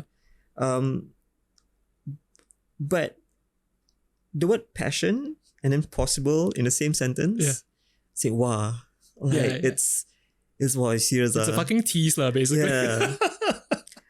So I think that, and the problem with that is that if you say this often enough, there are people who are gonna believe it, and then there are people who would do things based on your own beliefs, although it doesn't make sense for them. So what I'm saying is, okay, you are under a huge pile of debt. Yep. You have mortgage to pay, you have 5, 6, 7 kids, whatever. Your parents are not getting younger. You have to feed yourself, you have your more wife. Responsibilities. Yeah, you have like 3 dogs, whatever your thing may be, right? Yeah. And then you are saying, hey, passion is possible here. That's a slap in the face. Yeah. Then I was like, dude, no, it's not why. Like, Yeah. how is it true? How is any of this true? Yep. So it's frustrating in that sense. Because I know people who would kill to do what it is that we are doing. I know people who would give their their non-drawing arm Okay. Wow. to not to even do this part-time, but to do it anytime. I know people who can't afford to like take 10 minutes away to draw a smiley face. Yep. I know people like that. So again, it's I think it's interesting to consider that particular tagline because at the very least, it might inspire some people, but that comes with its own context, privilege and stuff like that because exactly it showcases perhaps the 0.5% that made it the final product or the final evolution, but you never show like when some of them were coming up, like Mark Sabotage, like he's been doing this for so fucking long. Exactly, right? And I think at worst, it creates a sense of cynicism between the people, like as to what you say, like, how is this possible? Yes. Like, I'm struggling with so many responsibilities, and now you're telling me that, because it's 2020 or 2021 that I'm able to pursue something I gave up, like, I think 10 years ago. Yeah. At the worst, in considering something like this, because it is advertising, it is propaganda, and I think, at least society in general is pretty wise to the fact, really, because everything is so glossy, so nice, but at worst, it creates a sense of cynicism that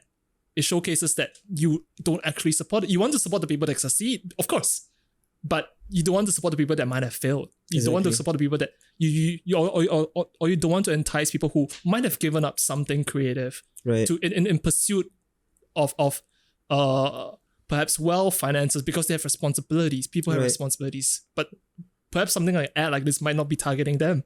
You're showcasing like the 15-year-old that I want to paint shoes for a living, but you don't showcase Mark Sabotage's journey. Right. It's ridiculous, yeah. Yeah. Yeah, there was no support back then. Yeah. I think like doing this long enough, right? I realized that there are only 2 ways for you to have any shot at becoming an artist. What is the secret? It's either start really young, okay, or you become a banker and then you quit and become an artist. Okay. So the first example, if you start really young, okay, I would sort of like put myself in the first category, right? Okay. As someone who started really young. So because I knew that, okay, I want to do something creative when I grow up. So everything in my life, from the friends that I keep, the education that you the had. education I had, Yeah. from my wife is super supportive. It would be very different if she wasn't. Yep. And the thing is, like, we dated for 13 years before we got married. So so she was with me before. She was with me like during the first sticker, like the first Speak Cryptic sticker. Yeah. So she understands where this is all coming from, and she's super supportive. So and my parents were never really against me being an artist. They've always thought I was kind of weird, maybe. I'm like, okay, Like, okay, this guy, I think he's probably he stays out of trouble. Yeah, fantastic. As long as you know, we don't get a call from the cops or something, then it's fine. Okay. My mom has always said that I'm the more experienced one. Like, I don't know what that means. I mean, I got into not trouble but like I got into accidents or whatever. Like, I have a couple of stitches on my head. Like from a fall or like playing soccer. I have a dislocated shoulder. Like, so I have all these things. So you like to injuries. experience injuries. Yeah. So like I think my mom was thinking like, okay, if that didn't kill him, then I think it's gonna be okay. So I think like when I kind of told them that okay, I want to go to art school, they were like, okay, yeah, sure, go for it, and they've never really said to me like, go find a real job. The only question they ask is, this one got CPF or not? Oh, fair enough. That kind of thing. And I say, oh yeah, no, I put in my own CPF. I say, oh okay, yeah, as long as you have savings, then that's fine. Yeah. Like there is no pressure on them for you have to hit a certain benchmark. Yes. Or even the S word, succeed. Yeah. Yeah. which is damn fucking useful. Like I mean, like it was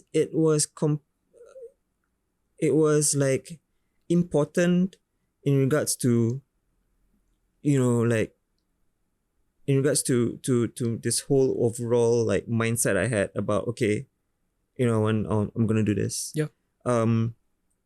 So everything in my life was sort of like like I kind of arrange it in such a way where okay, like I want to do this, so I will have these things or these people around me to make sure I can do this. Yep. And I will go on from there and I will just keep doing. And then whatever success I had is from the people around me and just from just consistently doing it over and over and over and over again. But again, I wouldn't be able to do it again and again if not for the people around me. Like there wasn't, I mean, there were a couple of times when someone would come up to me and say that, you artist are how do you do it? Like, like what's like this magic formula? Yeah, what's the, do you have savings or like how much are they paying you for this? And it's especially interesting when they found out that I'm married. I have a house, I have a cat. That's the most important thing. Yes, I have a cat. I have enough money to take care of a cat. Yeah. And I have a studio that I pay for.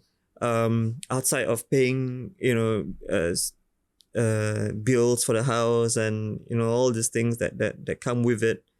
So people get curious. People are like, hey, like how do you? And my thing has always been I just live within my means, lor.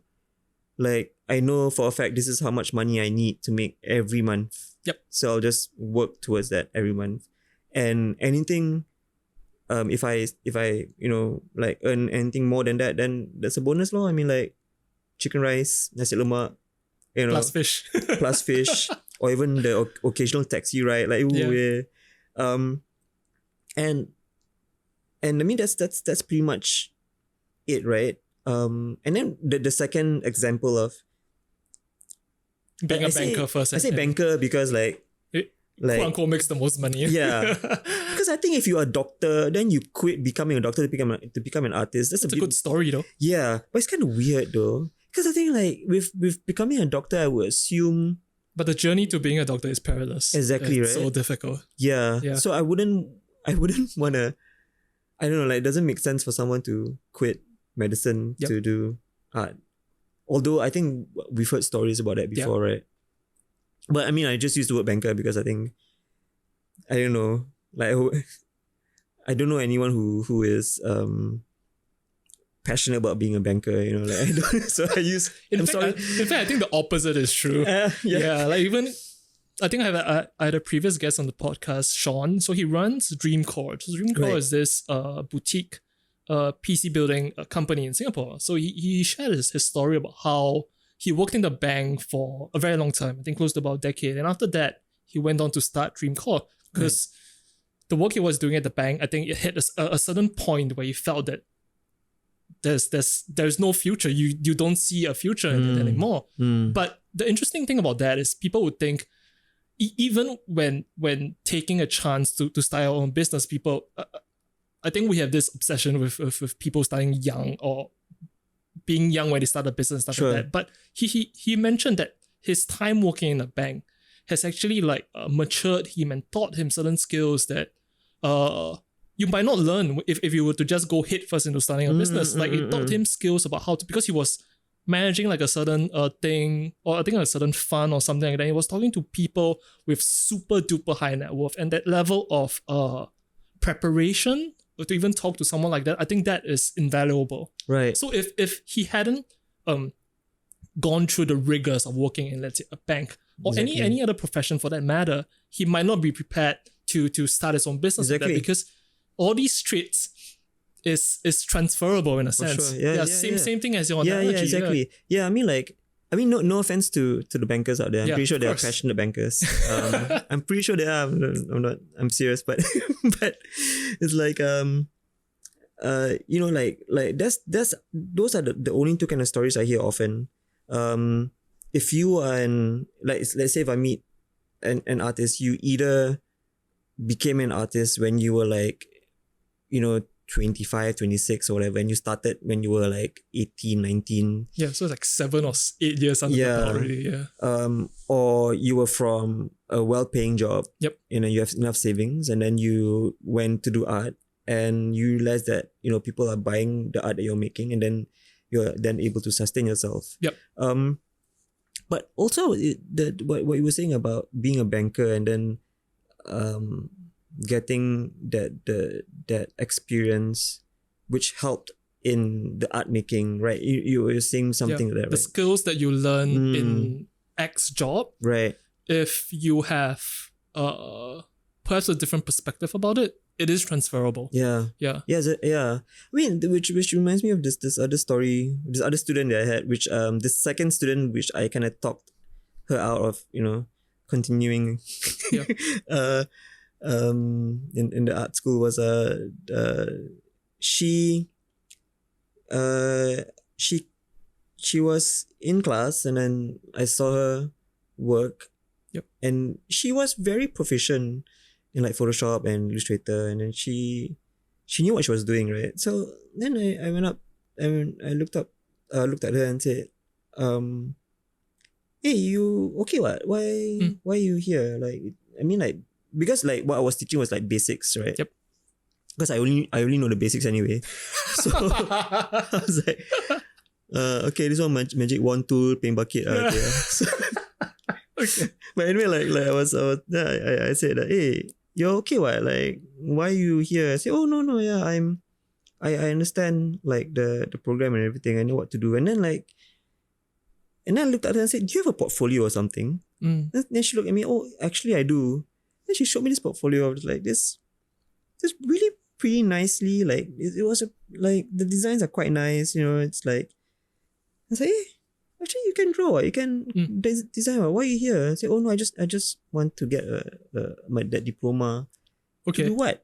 And then she said, oh, I'm actually thinking of starting a business. Yep. She wants to make t-shirts. Yep. I said, then why don't you study business? Yeah.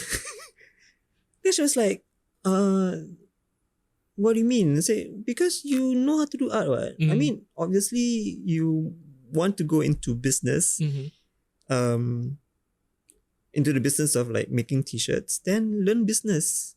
I think you're okay here. I don't think yeah. there's nothing I can show you. There's nothing I can teach you. Then she looked at me and then was like, are you sure? Then I was like, I mean, no, wait, this is just my opinion. But because you can always come back to do a part-time cert, graphic design, whatever. Yeah. But do you know anything about running a business? I asked her, and then she was like, oh, not really. And then go fucking do something about that. Yeah. And then same story lah, the other first guy, she left the next week.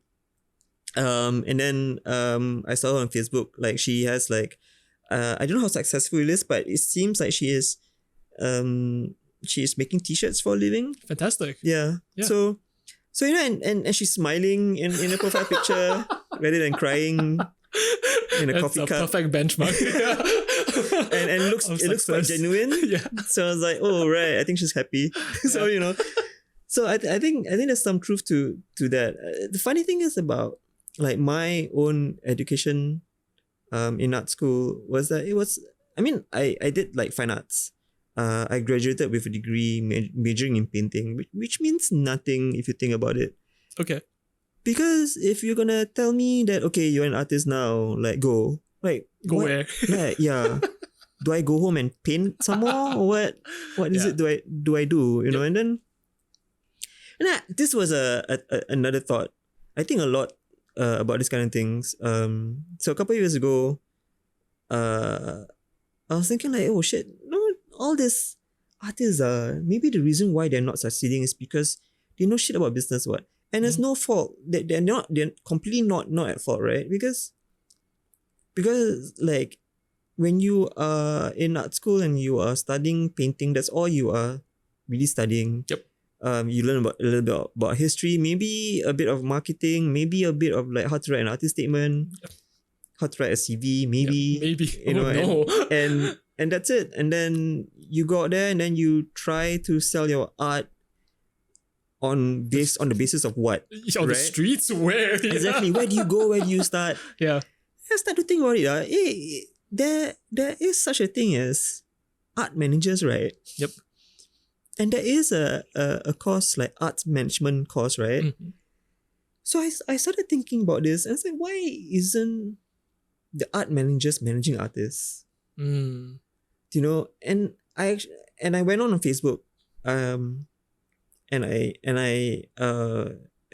so my status was like trying to reach out to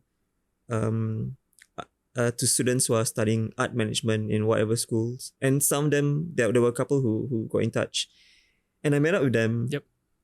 And so I met one that was gonna be graduating, and I met a couple who are in their first years.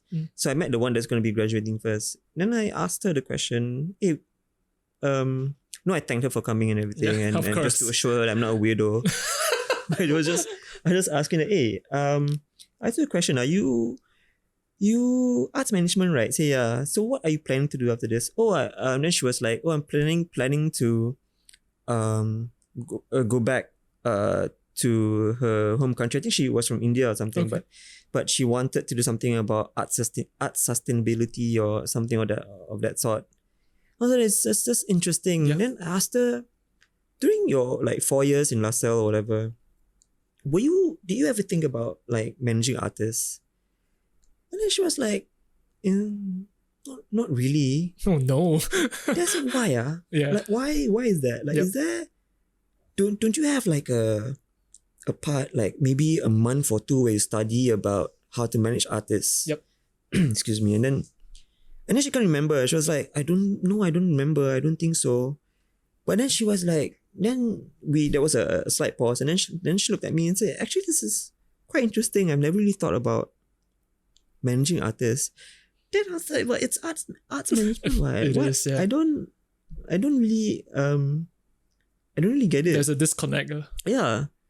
And then like, we say our goodbyes, and then I wish her all the best. And then like, I think 2 days later I met the first years. All like, and they were all very energetic. And I love meeting them. They were like super nice. Because anytime someone give me the time of day, it's always super nice to me. But anyway, I sat down with them and I asked, so you're doing arts management, why, right? And I think like some of them were saying that, because they're thinking of working in the National Arts Council or NHB. And I think it was like a couple of months into their course already. So then I asked, what about the rest of your classmates? What is it that they want to do? So it was something the same thing. Like there are some of their classmates who are not from Singapore, so they are thinking of working for other like art organizations abroad. then the same question I asked, why you all not gonna, do you ever think about like wanting to manage artists? Yep. Then it's the same look they gave me. No. And I was like, oh, yeah. You know, like, so then my question is, why isn't, you know, art management students or people who are in arts management managing artists? I know there in Singapore, I think there's like 2 or 3, but why isn't there more of them? 2 or 3? Yeah. I mean, the ones that I know of, lah. Yeah. I'm curious to know, was this conversation recent? The arts management thing? Yeah. Like at least a couple of years back. I think it was about 3 years ago. Okay. Like when I had a proper sit down and conversation. So I used to think in consideration of questions of this sort. I used to think I used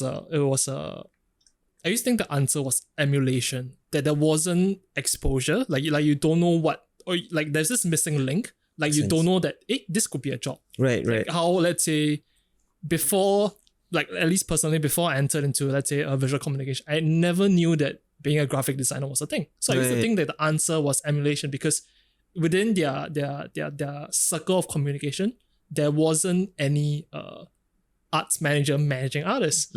But since the conversation was so recent, I think the internet kind of eliminates that answer, because it's a natural conclusion that if there's anything you don't know, people just Google. They don't even ask people anymore. They just Google. Like, right. What?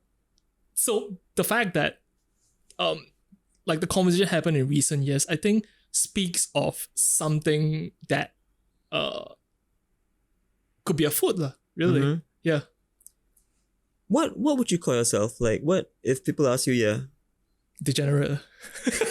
Occupation? Degenerate. I would just call myself a creator. Yeah. Not an illustrator, not artist, just a creator. Yeah. Right. So when people ask you like to elaborate, how would you? I create things.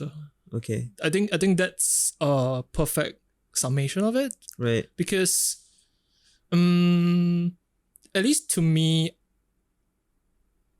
I think art has a more holistic approach to it.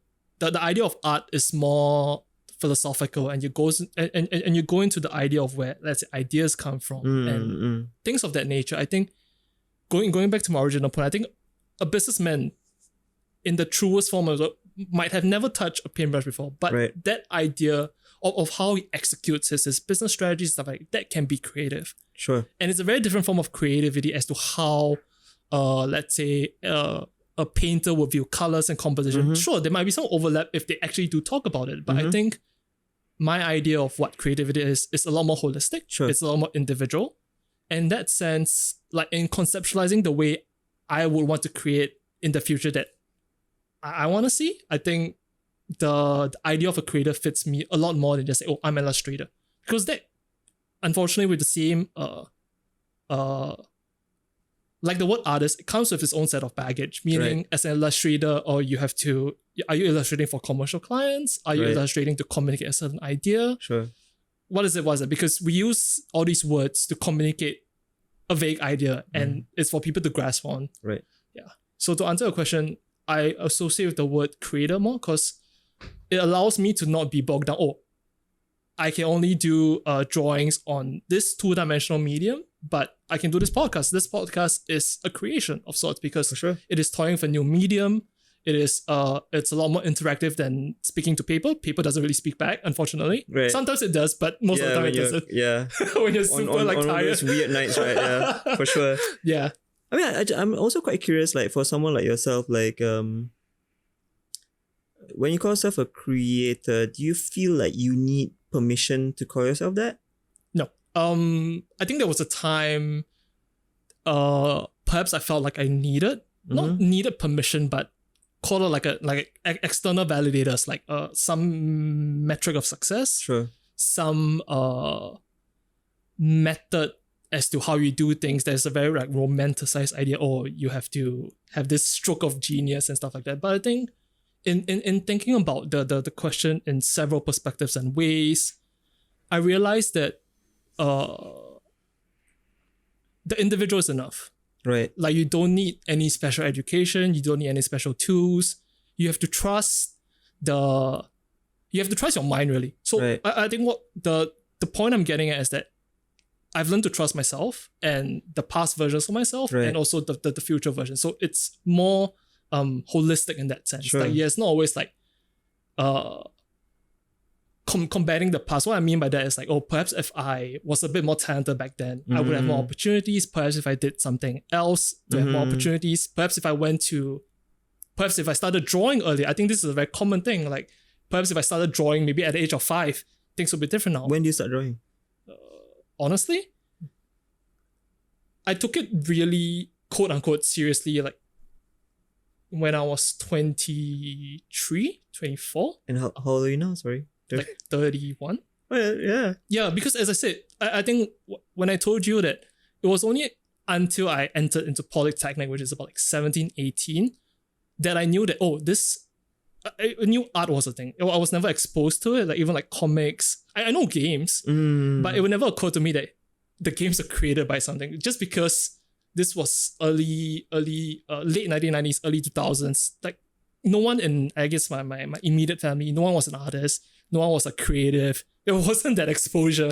So until you go to school, then you I guess you learn about it, you talk to people, then it's like, huh? People have been drawing since so young. It's like, yeah, okay, Exactly. wow. Yeah. This is thing that I find like a common thread between all creatives is that realization. Yeah. That occurrence that like, oh, can I? Yeah. You know, and it's like once you have that, once that happens, right? Then Something it's either, changes. Yeah. it's either you choose to act on it or you choose to ignore it. Yep. And I'm always interested to find out like how does anyone ever decide to be a creative or be a creator or be an artist or even like graphic designer or illustrator, all these things, anything art related. It's always something that's really fascinating to me. Like, what is the starting point? Yeah. Because the journey is different for Exactly. everybody. Yeah. But what I found so far is that everyone had a realization. Everyone had that moment. It's like, oh wait, this is possible. Yep. This is something that I can do, and I can do this well. In can I assume that it is in whatever context or form that the realization comes?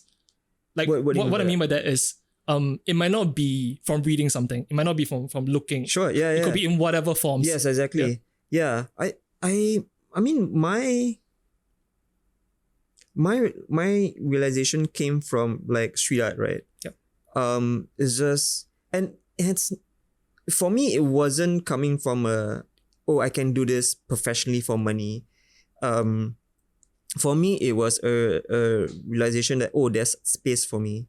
There is some space. There is some because What is the definition of space in this? there is context? room for someone like me to participate in. Okay. Like I've always thought before that it was like a club, Okay. okay. Yep, and you have like 300 400 artists and that's it, and unless someone dies then you can You apply membership. you can apply membership and go in. but it was very strange, but that's how I kind of thought about it. Yep. But with street art and the fact of the matter of how it is like, right? The whole medium, the whole culture is like take back the streets, put it, Yep. Whatever the gallery is the gallery is on the streets, the streets is yours, you can It's do for the whatever you people want. and stuff like Yeah. that. And so that was what I meant by space. There is space for me on the streets. Yep. So that was my realization. And of course the fact that I was anonymous kind of helped. What do you mean anonymous? Because I don't have to think about like answering like certain questions like why do you draw this? Why do you do this? Oh, because you can just put it there Yeah, and and just it leave. is okay. Gotcha. But it wasn't very much later when I realized that, dialogue is important. Like having a conversation with the audience about what you're doing is important. Excuse me. But when I was starting out, it was so liberating. It was so like, oh shit, yeah, I can do this all day, all night, whatever, and it doesn't matter. Like, doesn't matter what people think. Yep. Because, by definition, I'm a street artist. You know, because that's what I did. That's what I was doing for a long time. Yep. And I think that's where it kind of started. Like, kind of sprouted and it grew, basically. Yeah, I mean, like, even when I started doing this full time, the problem is that I could never tell you exactly when it happened. Because it was just such a I'm not teaching anymore. I'm not working in a library anymore. I'm not making coffee anymore. Yeah. But instead, I'm doing this. I'm making drawings. I'm making paintings, and I'm selling them. People are buying them. Yep. Oh, I'm making murals. Oh, right, make murals. Installation work. Okay, sure, let's do it. Installation work. Then you wanna dress up people as your characters. Oh, sure, let's do it. Yay! And it was more like that. Yeah. Rather than like going to the bank one day and say, oh, I'm making money as an artist. It's never like that. And that's why for me, being an artist or it's just a very unique, special thing. Like, you need to be qualified to be a mechanic. You need qualifications. Yeah. To be a doctor. Yep. And I think someone, I mean, if you wanna become an artist and not go to school for it, you can. Yep. I think just the only difference is that being in an art school sort of like expedite the entire process in a way by giving you the tools to ask the right questions. I would agree with that. Yeah. Because right now in this day and age, the internet has everything, right? It's everything if you know what to look for. Yes, and you know what to ask. Yep. Because if you're not in art school, then you wouldn't know to like ask a question like, what is postmodernism? Like this kind of things, or who is Leonardo da Vinci or whatever. But right? it's interesting because you mentioned about knowing what to ask. I think as a culture, perhaps in Singapore, perhaps the education system that we have went through don't really teach you how to ask questions. Right. Yeah. And perhaps, hopefully, fingers crossed that they're realizing this right now because of greater macro factors like automation of stuff like nowadays. I think people are saying that the idea of creativity and how you think, that is a lot more important in the future. Sure. Yeah. Yeah, I think it's all about asking the right questions, most definitely.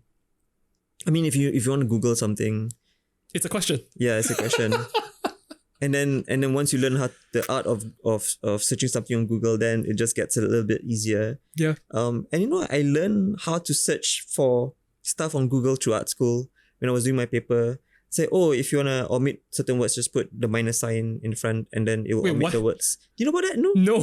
So let's say I don't know, like if you wanna look for something specific, I don't know, like what Public Enemy, right? Okay. And then it just shows you like a mugshot of random people who are like really Public Enemy, but you're looking for a Public Enemy rap group. So it's just Public Enemy, and then inverted commas rap group, and then it will kind of narrow down your search.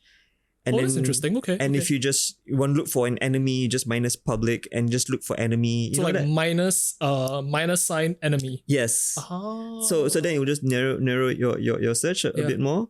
So I used that a lot when I was writing my paper in LaSalle. Yep. And again, I mean like I think that's the only, I would say, difference. It just helps you in finding that direction a little bit faster. But of course, some people don't really need it. But it can help for a few, I believe. Yeah. So it's I wouldn't say to someone not to go to art school. I would just say do whatever you think is right. I think what's more important in art school is trying to find a mentor, someone that you can sort of like call and talk to and talk about art. or talk about your own practice. Have you ever thought about being a mentor to someone, or have you ever thought about being a mentor to someone? A couple of years ago, I was part of this noise thing, and I was a mentor to some amazing people. What happened? No, I don't know. I don't know if I provided any value or if my role as a mentor was met. I was more like the uncle who like talk about stories lah. Stories are more important than you think. I hope so, because there was a lot of stories rather than like anything useful. But I don't know. Again, I think there's some good and bad about it. Like the fact, I mean, people say that I'm humble and everything. I don't think I am. I just think I'm quite realistic about things. I call it as it is. Dude, if I think I'm any good, you be the first one to know. You know, like I would be on top of some mountain and say, hey, look at me, I'm the best.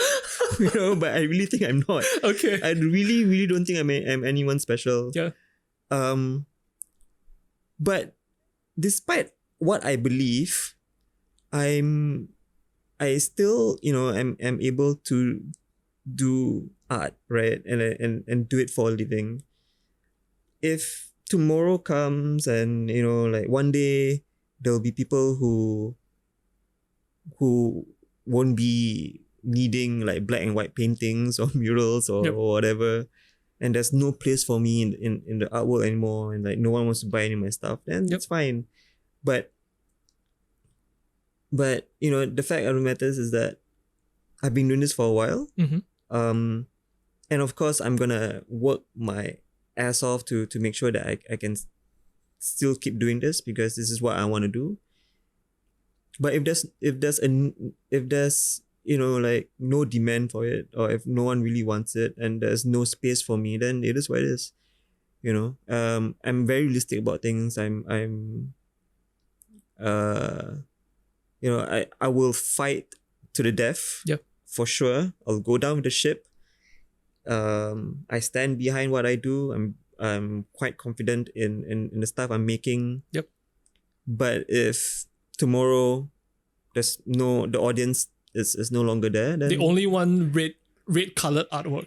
The only one that you will still go on creating. Yeah. I mean, I will still do it despite whatever happens. You know, I think because it's so much a part of me. It's what has defined me. You know, it's hard. It's almost impossible not to do it, I feel. Yeah. You know, so I mean, I don't know why I'm saying this, but I think it's interesting considering the Singaporean creative. Like this sense of pragmatism, right?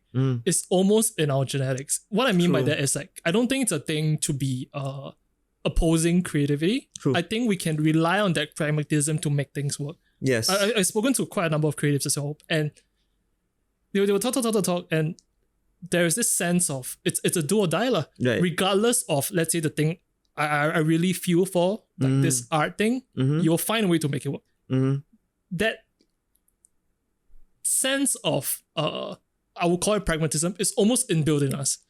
It seems unique. Like I won't say I won't say it's unique, but it seems like a very Singaporean thing to do. Right. Whether be it starting a food store in a kopitiam or whatever, we will try to make it work. And if it doesn't, we do something else. But the essence is still the same. Right. Yeah. Yeah. It also depends on what we define as quote unquote make it work, right? Like how to what degree? To what degree? Yep. I think like for me at the very like the most basic thing, give me a pencil and paper, that's and enough. I'll make it work. You know, that's all right with me. Yep. You know, anything. So I mean, saying that it's like I'm doing everything that I can to make sure that I continue to do it, and that means, you know, trying to get some exercise so that I can just keep drawing, or looking at art so that I can keep drawing, or you know, talking to artists so I can keep drawing. I think like if we want to make it work, then we'll need to do the work. And of course, I think being in Singapore and being in a country where there is some sort of like a support for the arts, it's very important for us not to sort of like use that as a crutch. You know, it's important for us to sort of like try to be as, I would say, independent as possible, because I mean that the real test is, I would say, is like what would you be doing if no one's watching? Do you know what I mean? Like I think that's what defines you. If you're still doing art despite no audience, no one's really looking, or no one's talking about you, or you're not getting any praises or any awards, then I think you are an artist. And I think that's the right place to sort of like start from. You know, and that's usually like how when I was teaching, I had this friend who, like, the first day of class, like, this is what she would make the students do. She would give the students 20 minutes to make a paper airplane. Okay. So 20 minutes is more than enough time, right? So she would just sit and just observe. So there will be definitely be students who will do it in 10 seconds.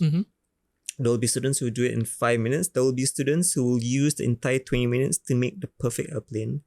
And the students who use those 20 minutes are the ones that she is not worried about. That's interesting. Are the ones that she thinks that, oh yeah, they are as anal as I am. They are as crazy as I am. And I think they will have the stomach to do whatever. That's an interesting way of gauging, let's say, a randomized set of people to see how they think. Yeah. So it's a very interesting. I've never really tried it, but she was telling me like how she approached it. And I was like, oh, that's damn interesting. And she said, yeah, she does it for every class. And within those 20 minutes, she knows who she should be paying attention to, and who she should be like, okay, like they're okay, they're fine by themselves. So it gives her a gauge in regards to like where they are, you know, in regards to, because here's the thing that I think a lot of I mean, I'd be the first one to say that artists are not special. Like, we're not like some freaky, you know, whatever. We're just regular people. Yeah, we're quite regular. But there's one thing that I feel, this quality that we have, that sorts of like separates us from like any other jobs, is that we get frustrated a lot more often. I think, and it comes from the most mundane of things sometimes. It's like, the brush, the hair sticking up from the brush a bit. Oh, like, walao, then like you like so stupid, and then you cut. Then you try to cut, and then you make the brush even worse. And then again, back to art friend, get a new brush. You know, buying a pair of brushes you can't afford. You know, little things like we tend to be able to sort of like find patterns in things that some people might not see.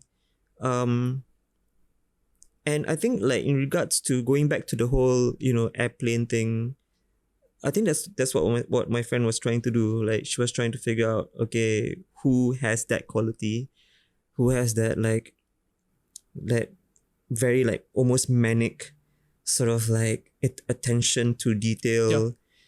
But at the same time, like, I mean, like for her and how she gauges things, she is the most comfortable with the students who do it in like 5 minutes, because the one who did it for like 20 minutes are a bit over. Yeah.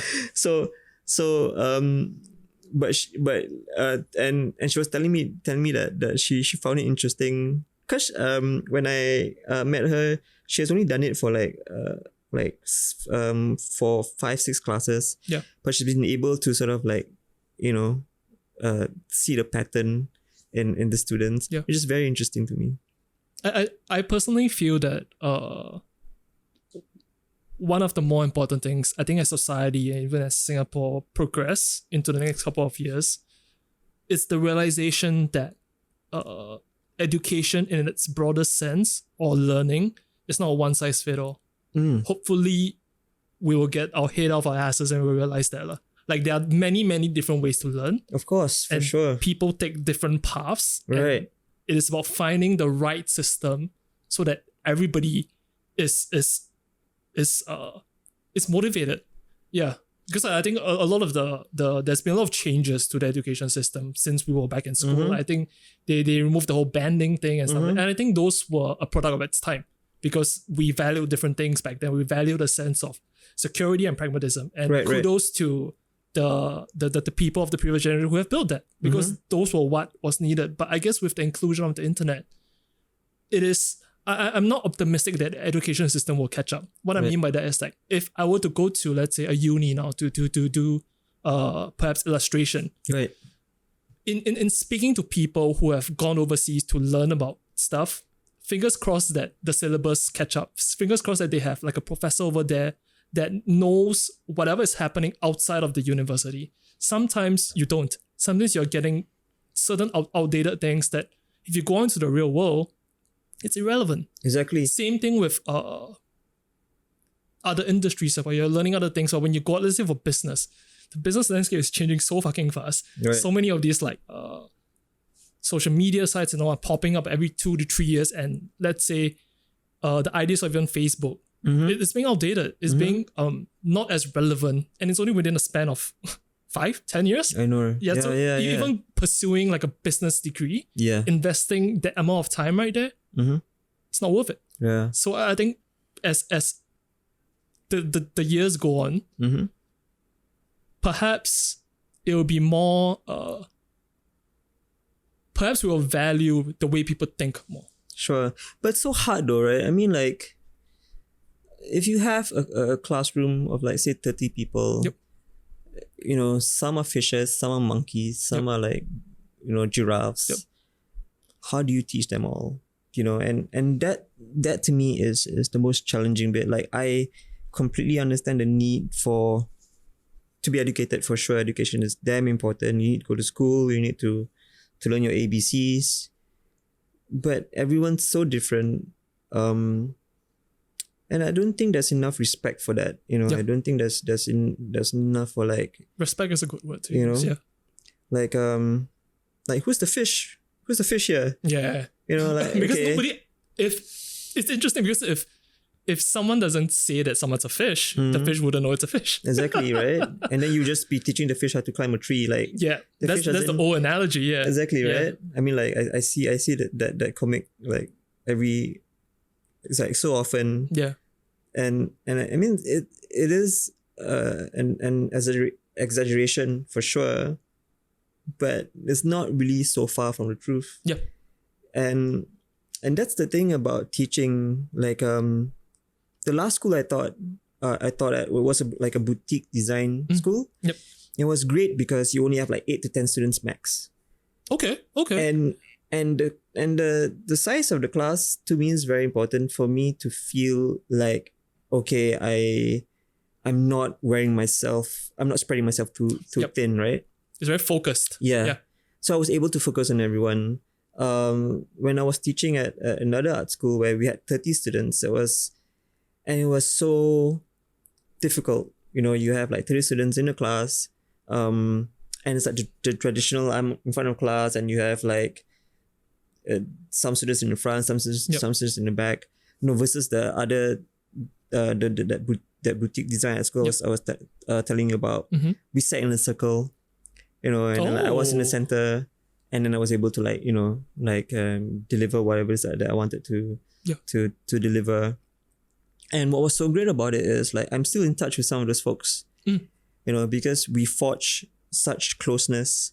And I mean, I've learned a lot from them. They've learned from me, and some of them have gone on to won awards. Wow. And you know, they will write to me and say, I won this. Oh, that's great. You know, like, and we would catch up, you know, and that's that to me is what I wish would happen in the context of like the arts in Singapore.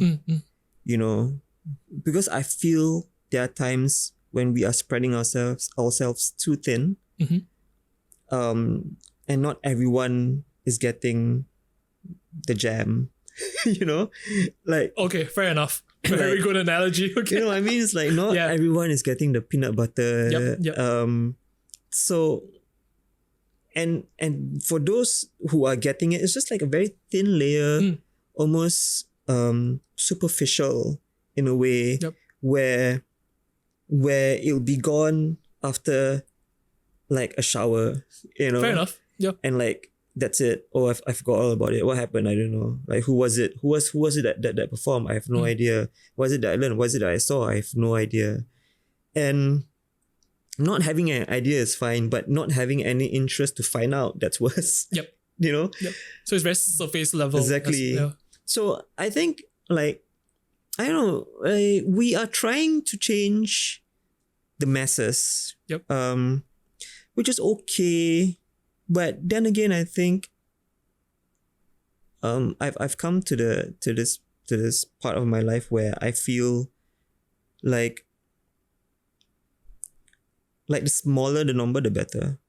Like I feel that if you're able to convince 5 people that the arts is important, like really convince them, then I think we are doing something right. Versus just like half-heartedly telling 1,000 people, that, hey, you know, the arts is great. You should do this. You should watch this. Like la da da. You know, it's, and then 1,000 people might come, but who might come back, we don't know. It's about the lasting impression that you mentioned. Let's say for people actually, let's say going for exhibits already, you can count 10,000 footfall, sure. Yes. But how many of those who remember that particular exhibit, that's even a week, let's say a day after the fucking thing, do they even remember what they're saying? Yeah. Yeah.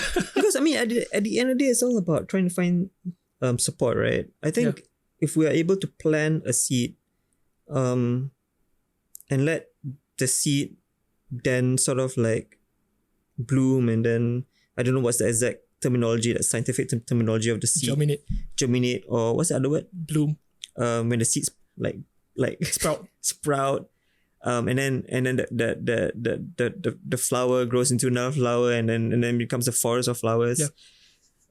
I think maybe that should be the right approach, rather than trying to plant all your seeds at one time. Or trying to make the seed of an apple grow durians. Yeah, exactly. You know, so it's like what are we trying to do? I guess we can only hope that there will be, because a lot of these things are macro. They are macro, micro, and everything in between. And one can only hope that significant changes or really fundamental changes can occur. Well, yeah, but here's the thing. Like, this is, I mean, like we were talking about hope. But in actual fact, like, we are participants in this entire thing. How so? Because we are creators, we are artists, we are providing the content, and I think that we should be part of the conversation. We should, in our own little ways, try to be a little bit bigger than ourselves, meaning, like, I mean, it can be hard, especially like for artists who are introverted. I mean, like I'm very shy, which, I mean, it doesn't really show because I'm quite a rambler, but what I'm saying is I think like if we all just do our little part, whatever it is, it could be from me sharing your Instagram account, for example. Say, check this out, it's pretty cool. I say, oh yeah, and this person thinks is pretty cool also, and shares your account to another person, and then it just spreads, and like, oh yeah, and then the next question is like, why do we think it's cool? Like, hey, this artist is around, he's in Singapore, let's go meet up with him. say, okay, yeah, sure. Oh, he runs a podcast. Oh, let's listen to his podcast. Like stuff like that. And I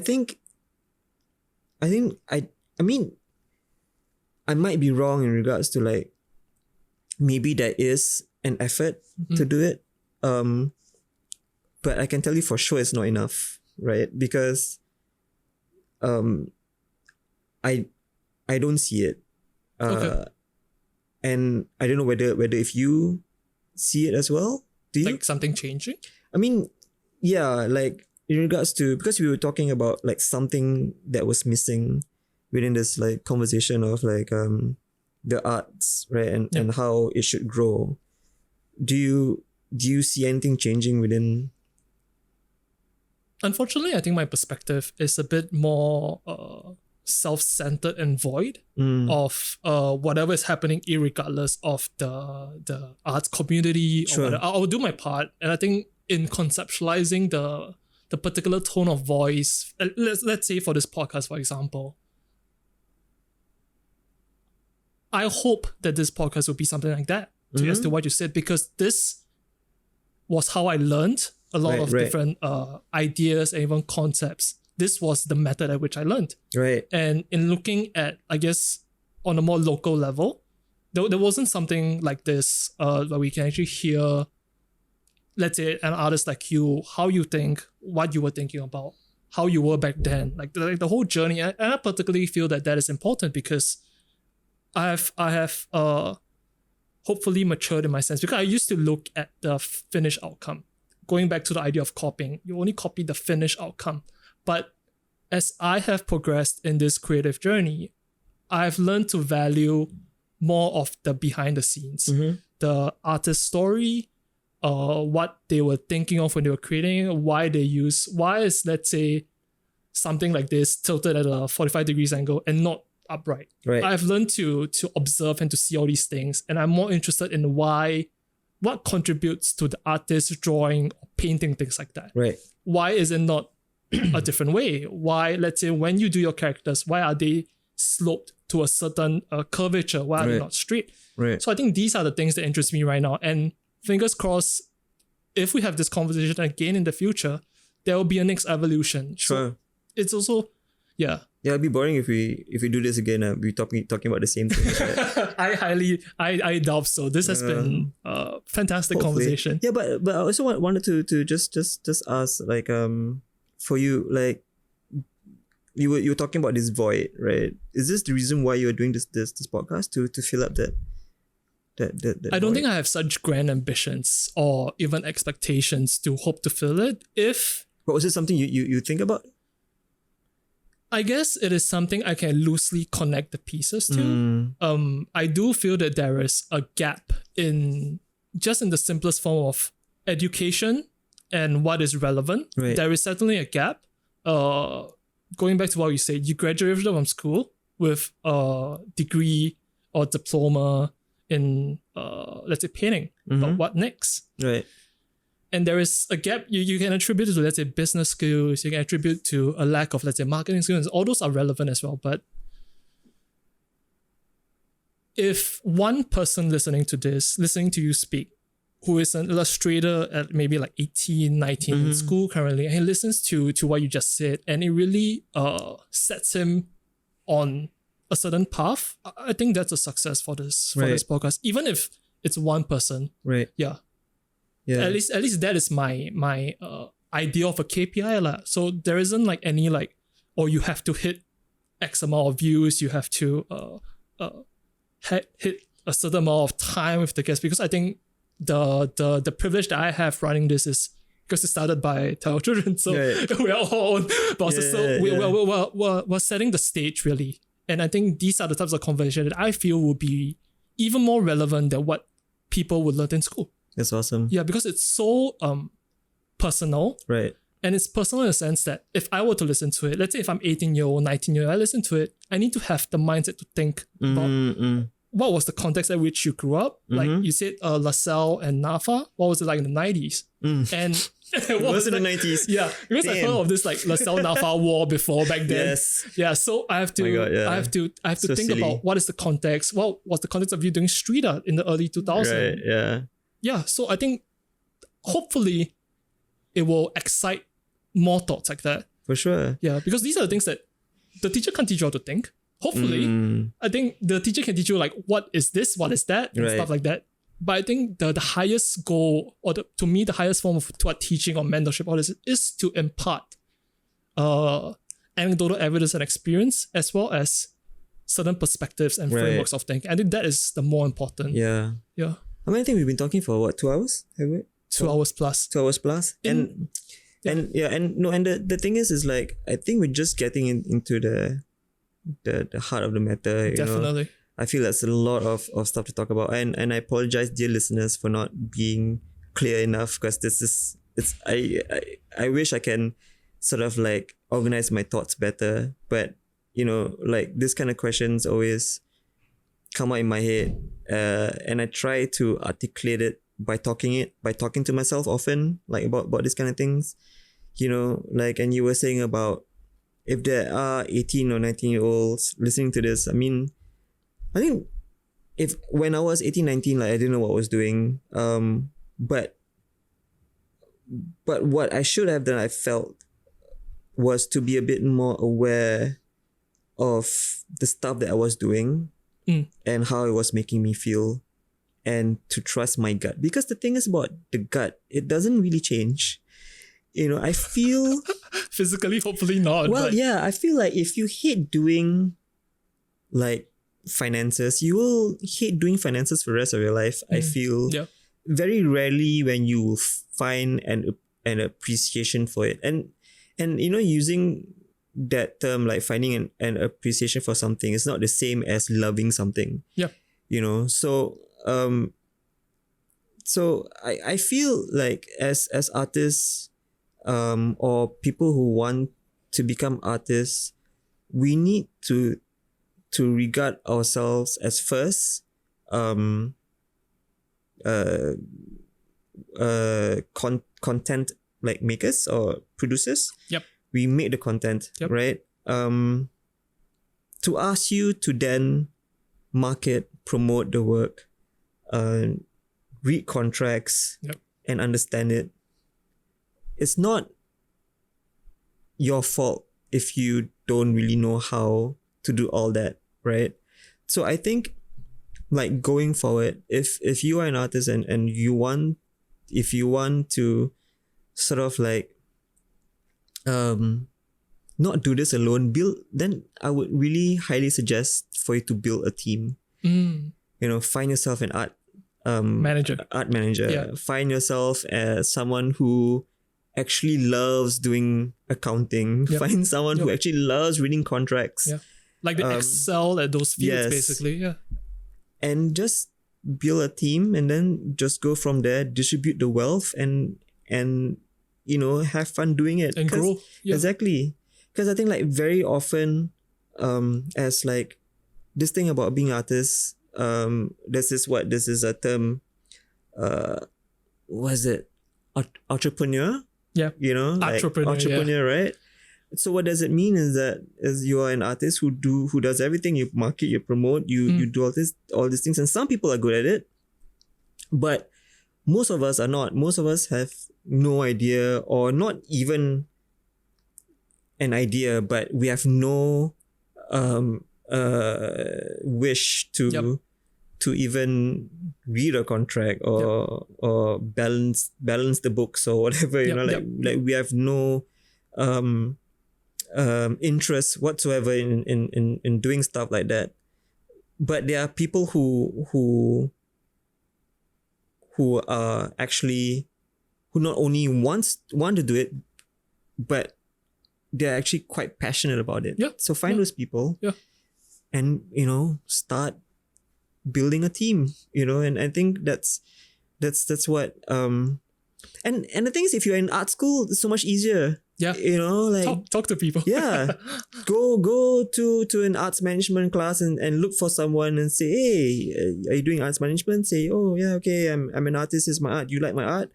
No, you do? Okay, how about if we start now? Like within your first year, right? Let's start now. Let's just do something. Try.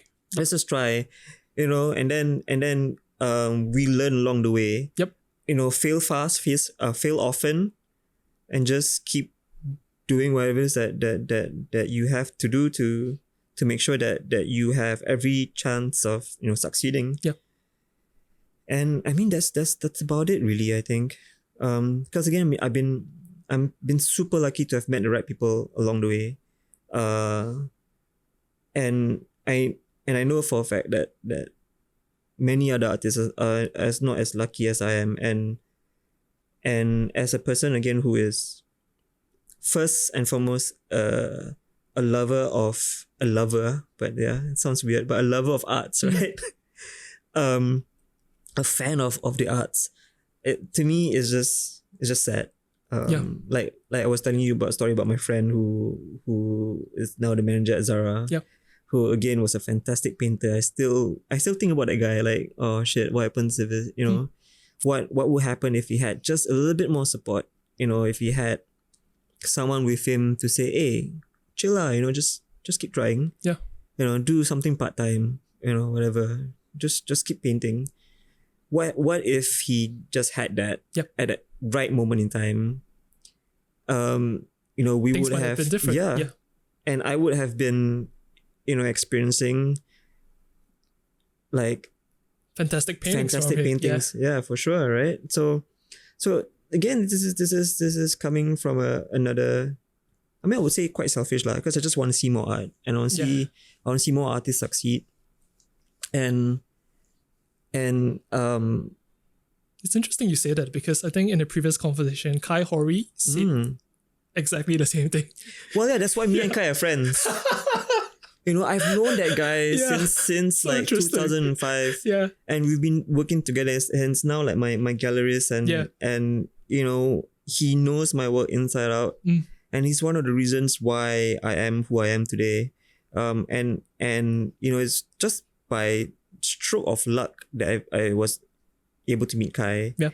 And I remember he was doing his masters, I was doing my diploma, and I would visit his studio, and I would just like annoy him. I wouldn't say talk lah. He was more like, what you want? And like, Kai, what do you think of? Okay, I don't know. If Kai's listening to this, I'm sorry. But that's how I remember it.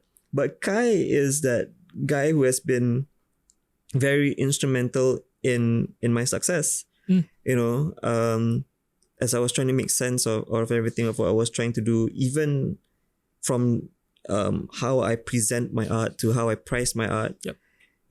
There was someone like Kai that I could go to have these conversations with. I only have two mentors. It's him and a ceramist by the name of Ahmad Abu Bakar. Yeah. And these are the two people that I go to more often than not, like just asking for advice and asking like, okay. And truth be told, they're not street artists. They don't have the same background. They don't come from the same world that I was coming from. Yep. But like despite all that, their advice, their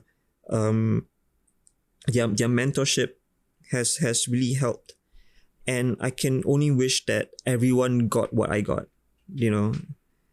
And yeah, I mean that'll be great if someone. It's going back to the team idea that you mentioned. The what? The team idea. Yes. Like they fulfilled, or they happen to fulfill, or they happen to excel really at the missing piece. Yeah. It allows you to just focus on the art itself. Yeah. I don't know. That's a very strange thing. Like, I don't know where this whole thing came from about like, if you don't like doing it, then you better learn how to do it. Because no one's going to do it for you. I think it makes sense to a certain degree. Yeah, but at a certain point, going back to your point, if you're really not cut out, let's say to do the finances, you're just not cut out to it. You find someone else to do it. Yeah. If you are really bad at it, I mean, if you're bad at it and you want to be good at it is one thing. But if you are bad at it and you have no intention to being better, then why bother? Find someone else. Outsource whatever. Do what you need to do so that you can still continue to do what it is that you want to do. And I feel but of course there's this whole idea of like paying your dues and everything. But dude, like if you are, I mean, like anyone who wants to be an artist, you're already paying your dues from the get. Yeah. From day one already, like someone tell you that, hey, like don't be a loser. I mean, that's part of paying your dues. You have to go through that for 10 years probably. Exactly. So I mean, it's like this idea of like I didn't this didn't come from me, like about this idea of confidence, right? I heard it from a podcast, but I can't remember where. But what this person said sort of like changed my approach to a lot of things. And what she was saying was that this idea of being confident, like by definition, you can only achieve confidence by doing something over and over and over again. Yeah. Until you get the hang of it, right? Yep. It's like riding a bicycle. Yep. So people really think about like, okay, I'm able to ride a bicycle, but people always forget what it is that you were doing before that. Like you first need to think, okay, I'm gonna learn how to ride this bicycle. I'm gonna learn how to ride this bicycle. You kept saying over and over again, and then after that, you need to find a bicycle, and then you start riding. And then you fail and you fall, you hurt your knee, you get back again, and you keep riding until you were able to ride the bike, right?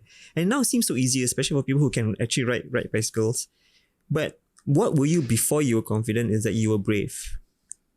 Yep. Right? So she was saying, don't be confident, just be brave. Because like being brave is just a lot easier, it's an easier concept to sort of like grasp. Yep.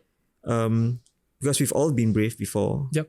And I think like for anyone, I mean, within the context of wanting to be an artist, I think you just need to learn how to be brave. That first step, really. Yeah. Exactly. Yeah. Again, we keep using like in spite of everything, just to continue to be brave and weather the storm and just keep doing it.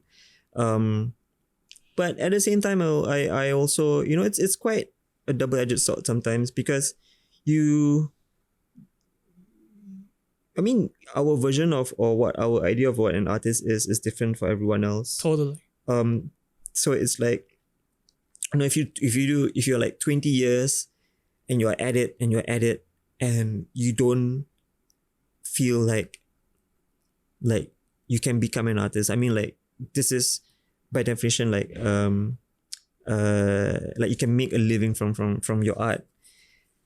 Find some other way. Yeah. Yeah. That's what you just said. Yeah. Yeah. I mean, like, again, I think like people are too caught up on this idea of what this picture of what a successful artist is, as someone who does gallery shows, like exhibitions, and stuff like that. Yeah. And we are so caught up with that to the point that sometimes, it just overtakes the intention of wanting just to spread joy, of wanting to spread like the purest intent, really, just to create.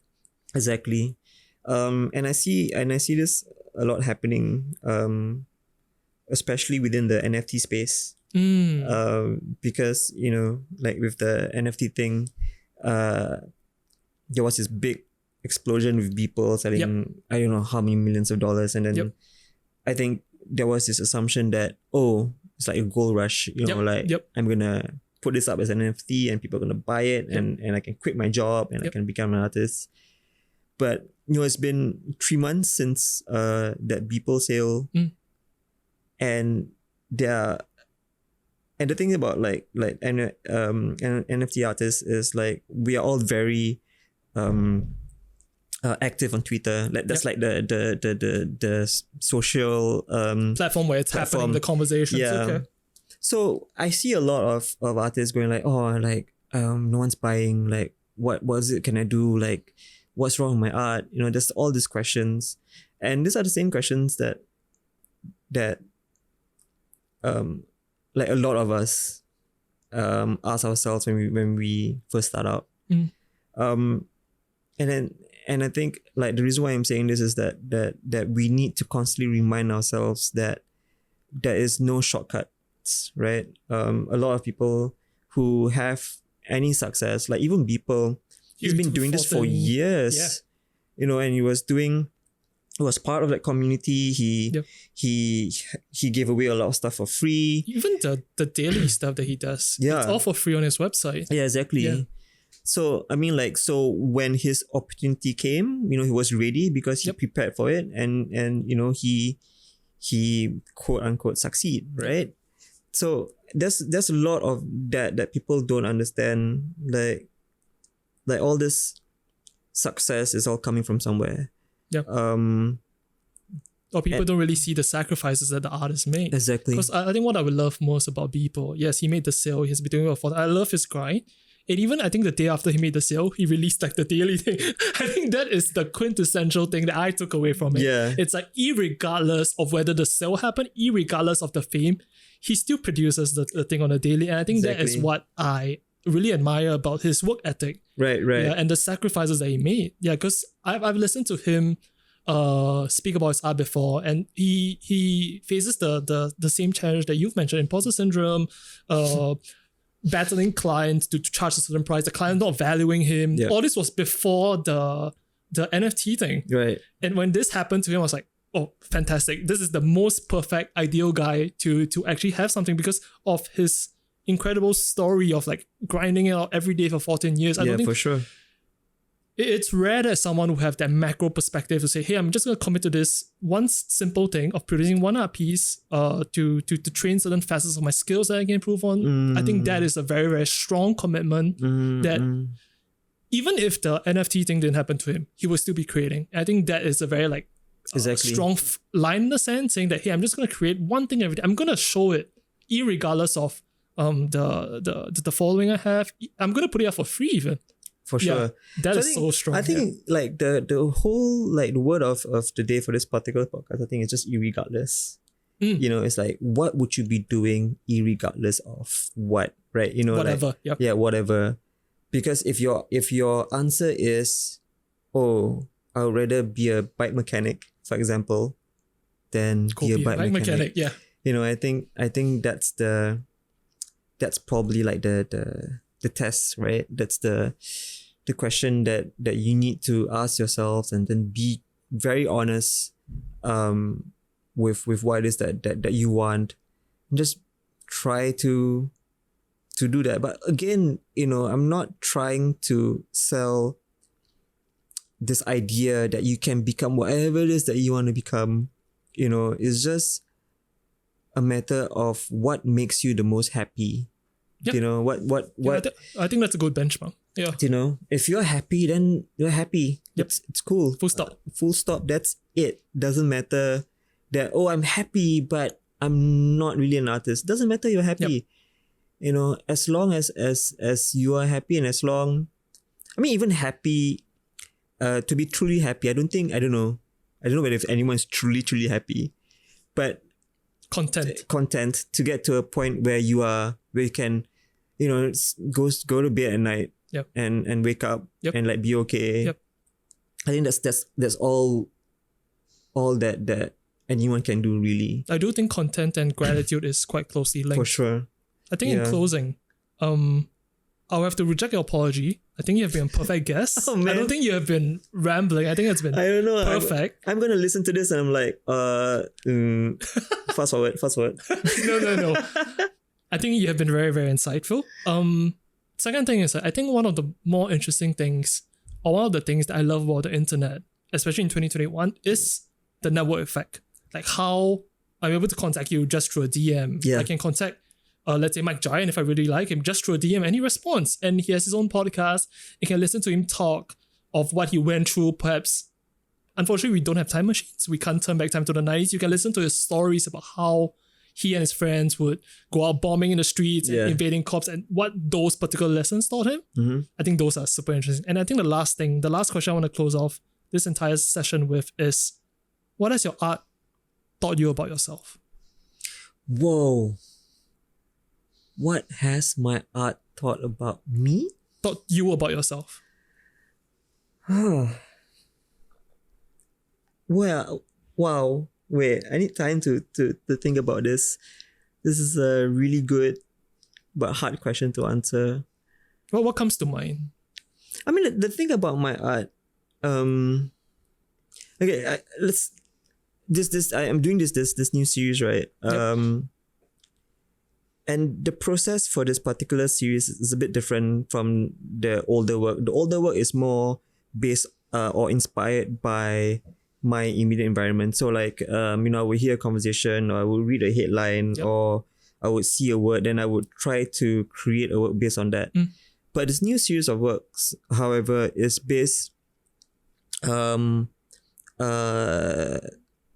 not really planning anything, but what I'm doing is, and how I start out is, I would just show up on a blank piece of paper, take some ink, and I start drawing. And what I do is, I think about the icons, the symbols, the imagery, anything that I could think up of when I was growing up, and I would try to redraw that without referencing the thing that I was thinking about. And they would somehow take the form of the figure. So the thing about my art, sometimes when I paint or when I draw, what always surprises me is that there's always a part of that something that I didn't know existed, or you might have forgotten about it. Or something that was missing that should have been there but it's missing. So it didn't really play a huge part as I thought it should. So the thing about my art making, especially with this particular new series, is a lot of unpacking. And I think doing the art that I'm making has sort of like made me realize that, dude, like shit, I'm actually not as afraid as I thought I was. And I think that has a lot to do with the fact that maybe I'm getting older, or maybe, there's a certain bonus that comes with it. Yeah. I think it's like I've come to this conclusion that like you have this one life, and all the art that I'm making, I've always looked at it as I've always approached it as, okay, this is gonna be like the last one. So I'm putting everything I have into that one piece of art. And anytime I can do another one, I'm always like, I'm grateful, you know. But I've always thought that I always thought that I was afraid. But actually it's not really the fear. It's more about the surprise. Okay. Like I'm not afraid of the things I thought I was. I was afraid that I might see something that I don't like. But I've always been aware of who I am. I've said this many times before, like with conversations with friends, sometimes in interviews as well, that when I was growing up, I was super bratty. Like I have this, I would say the meanest things to people without realizing it. And it wasn't until I had an argument with a friend, and my friend like slapped me across the face, and then before I realized that, oh shit, that I'm actually pretty mean to people. So I was always afraid of that. I was always afraid that what happens if I found out that I am actually naturally a mean person. That I've always been a jerk. I've always been afraid of uncovering that. But I think, like, at the end of the day, you are defined by your actions, right? You may think of nasty things. You may think of stupid things to say to people. But if you don't say it, then that means you are aware of it. And that means you are just trying to be a better person. I think that's all that we can do. And that's the human experience. Exactly, right? And I'm trying to be a better person, and I'm trying to make better art. Fantastic way to end the episode. Where can people find your stuff? Oh, you can have a website, www.speakcryptic.com. All the links are there. So and on Instagram and stuff like that? Social handles are all Speak Cryptic. So Instagram Speak Cryptic, Twitter Speak Cryptic. Yeah. This has been a fantastic episode. Thanks so much for having me. No, I mean I've been such a fan of your podcast, so thank you so much for having me on. Thank you for your time. Awesome. Thanks for listening. We hope you enjoyed the episode and feel inspired. If you enjoyed what you heard thus far, do give us a follow on Instagram. And don't forget to share and subscribe. Stay tuned for the next episode.